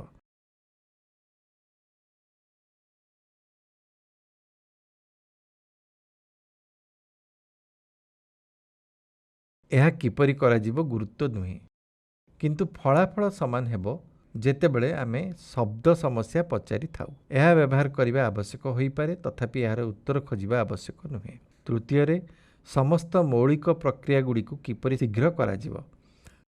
संख्या पाई थिबा समस्त मौलिक प्रक्रिया पाई आम पाखरे कैलकुलेटर अछि। जेतेबेले आमको जिनिस गुडी को शीघ्र हिसाब करने को पड़िबो, सर्वदा एक कैलकुलेटर व्यवहार करने भूल। तेणु किपरि शीघ्र करिवे, शीघ्र काहींकी करिवे, ଏହା ଉପରେ ଏହି ସମସ୍ତ ପଦ୍ଧତିର ଧାରଣା ଦେବା ଉଚିତ। କିନ୍ତୁ ଏହି ଧାରଣା କାହିଁକି ଅଛି ଏବଂ ଏହାକୁ କିପରି ବ୍ୟବହାର କରାଯିବ ତାହା ବୁଝିବା ଗୁରୁତ୍ୱପୂର୍ଣ୍ଣ, ଯାହା ପରେ ଏକ କ୍ୟାଲକୁଲେଟର ବ୍ୟବହାର କରାଯାଇପାରିବ। କିନ୍ତୁ ଯଦି ଆମେ କ୍ୟାଲକୁଲେଟର ବ୍ୟବହାର କରୁ କିଛି ଜାଣିନାହୁଁ, ଆମେ ଧାରଣାକୁ ଠିକ୍ ଭାବରେ ନ ବୁଝି ପଦ୍ଧତି ବ୍ୟବହାର କରିବା ସହ ସମାନରେ ଗୁଣନ କରିବା, ତେବେ ଆମେ ବର୍ତ୍ତମାନ ଶିଖିଲୁ। ଆମେ ଏହା ମଧ୍ୟ ଶିଖିଲୁ ଯେ ଗୁଣନ ହେଉଛି ଯୋଗର ସରଳ ରୂପ। ଆମର କଳ୍ପନାରେ ଏହା ଏକ ଆୟତକ୍ଷେତ୍ର ଏବଂ ଶେଷରେ ଆମେ ଏହା ମଧ୍ୟ ଶିଖିଲୁ ଯେ ଗୁଣନ ଶିଖିଲା ବେଳେ ସରଳ ପଦ୍ଧତି ବ୍ୟବହାର କରିବା ପୂର୍ବରୁ ଧାରଣାର ସ୍ୱଚ୍ଛତା ଅତ୍ୟନ୍ତ ଗୁରୁତ୍ୱପୂର୍ଣ୍ଣ।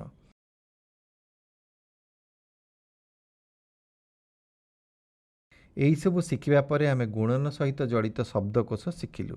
ଆମେ ଏହାର ଉଦାହରଣ ଏବଂ ବ୍ୟାଖ୍ୟା କିପରି ପିଲାମାନଙ୍କୁ ଶିକ୍ଷା ଦେବୁ, ସେତେବେଳେ ଆମେ ଏହାର ଅର୍ଥ କ'ଣ ଶିଖିଲୁ।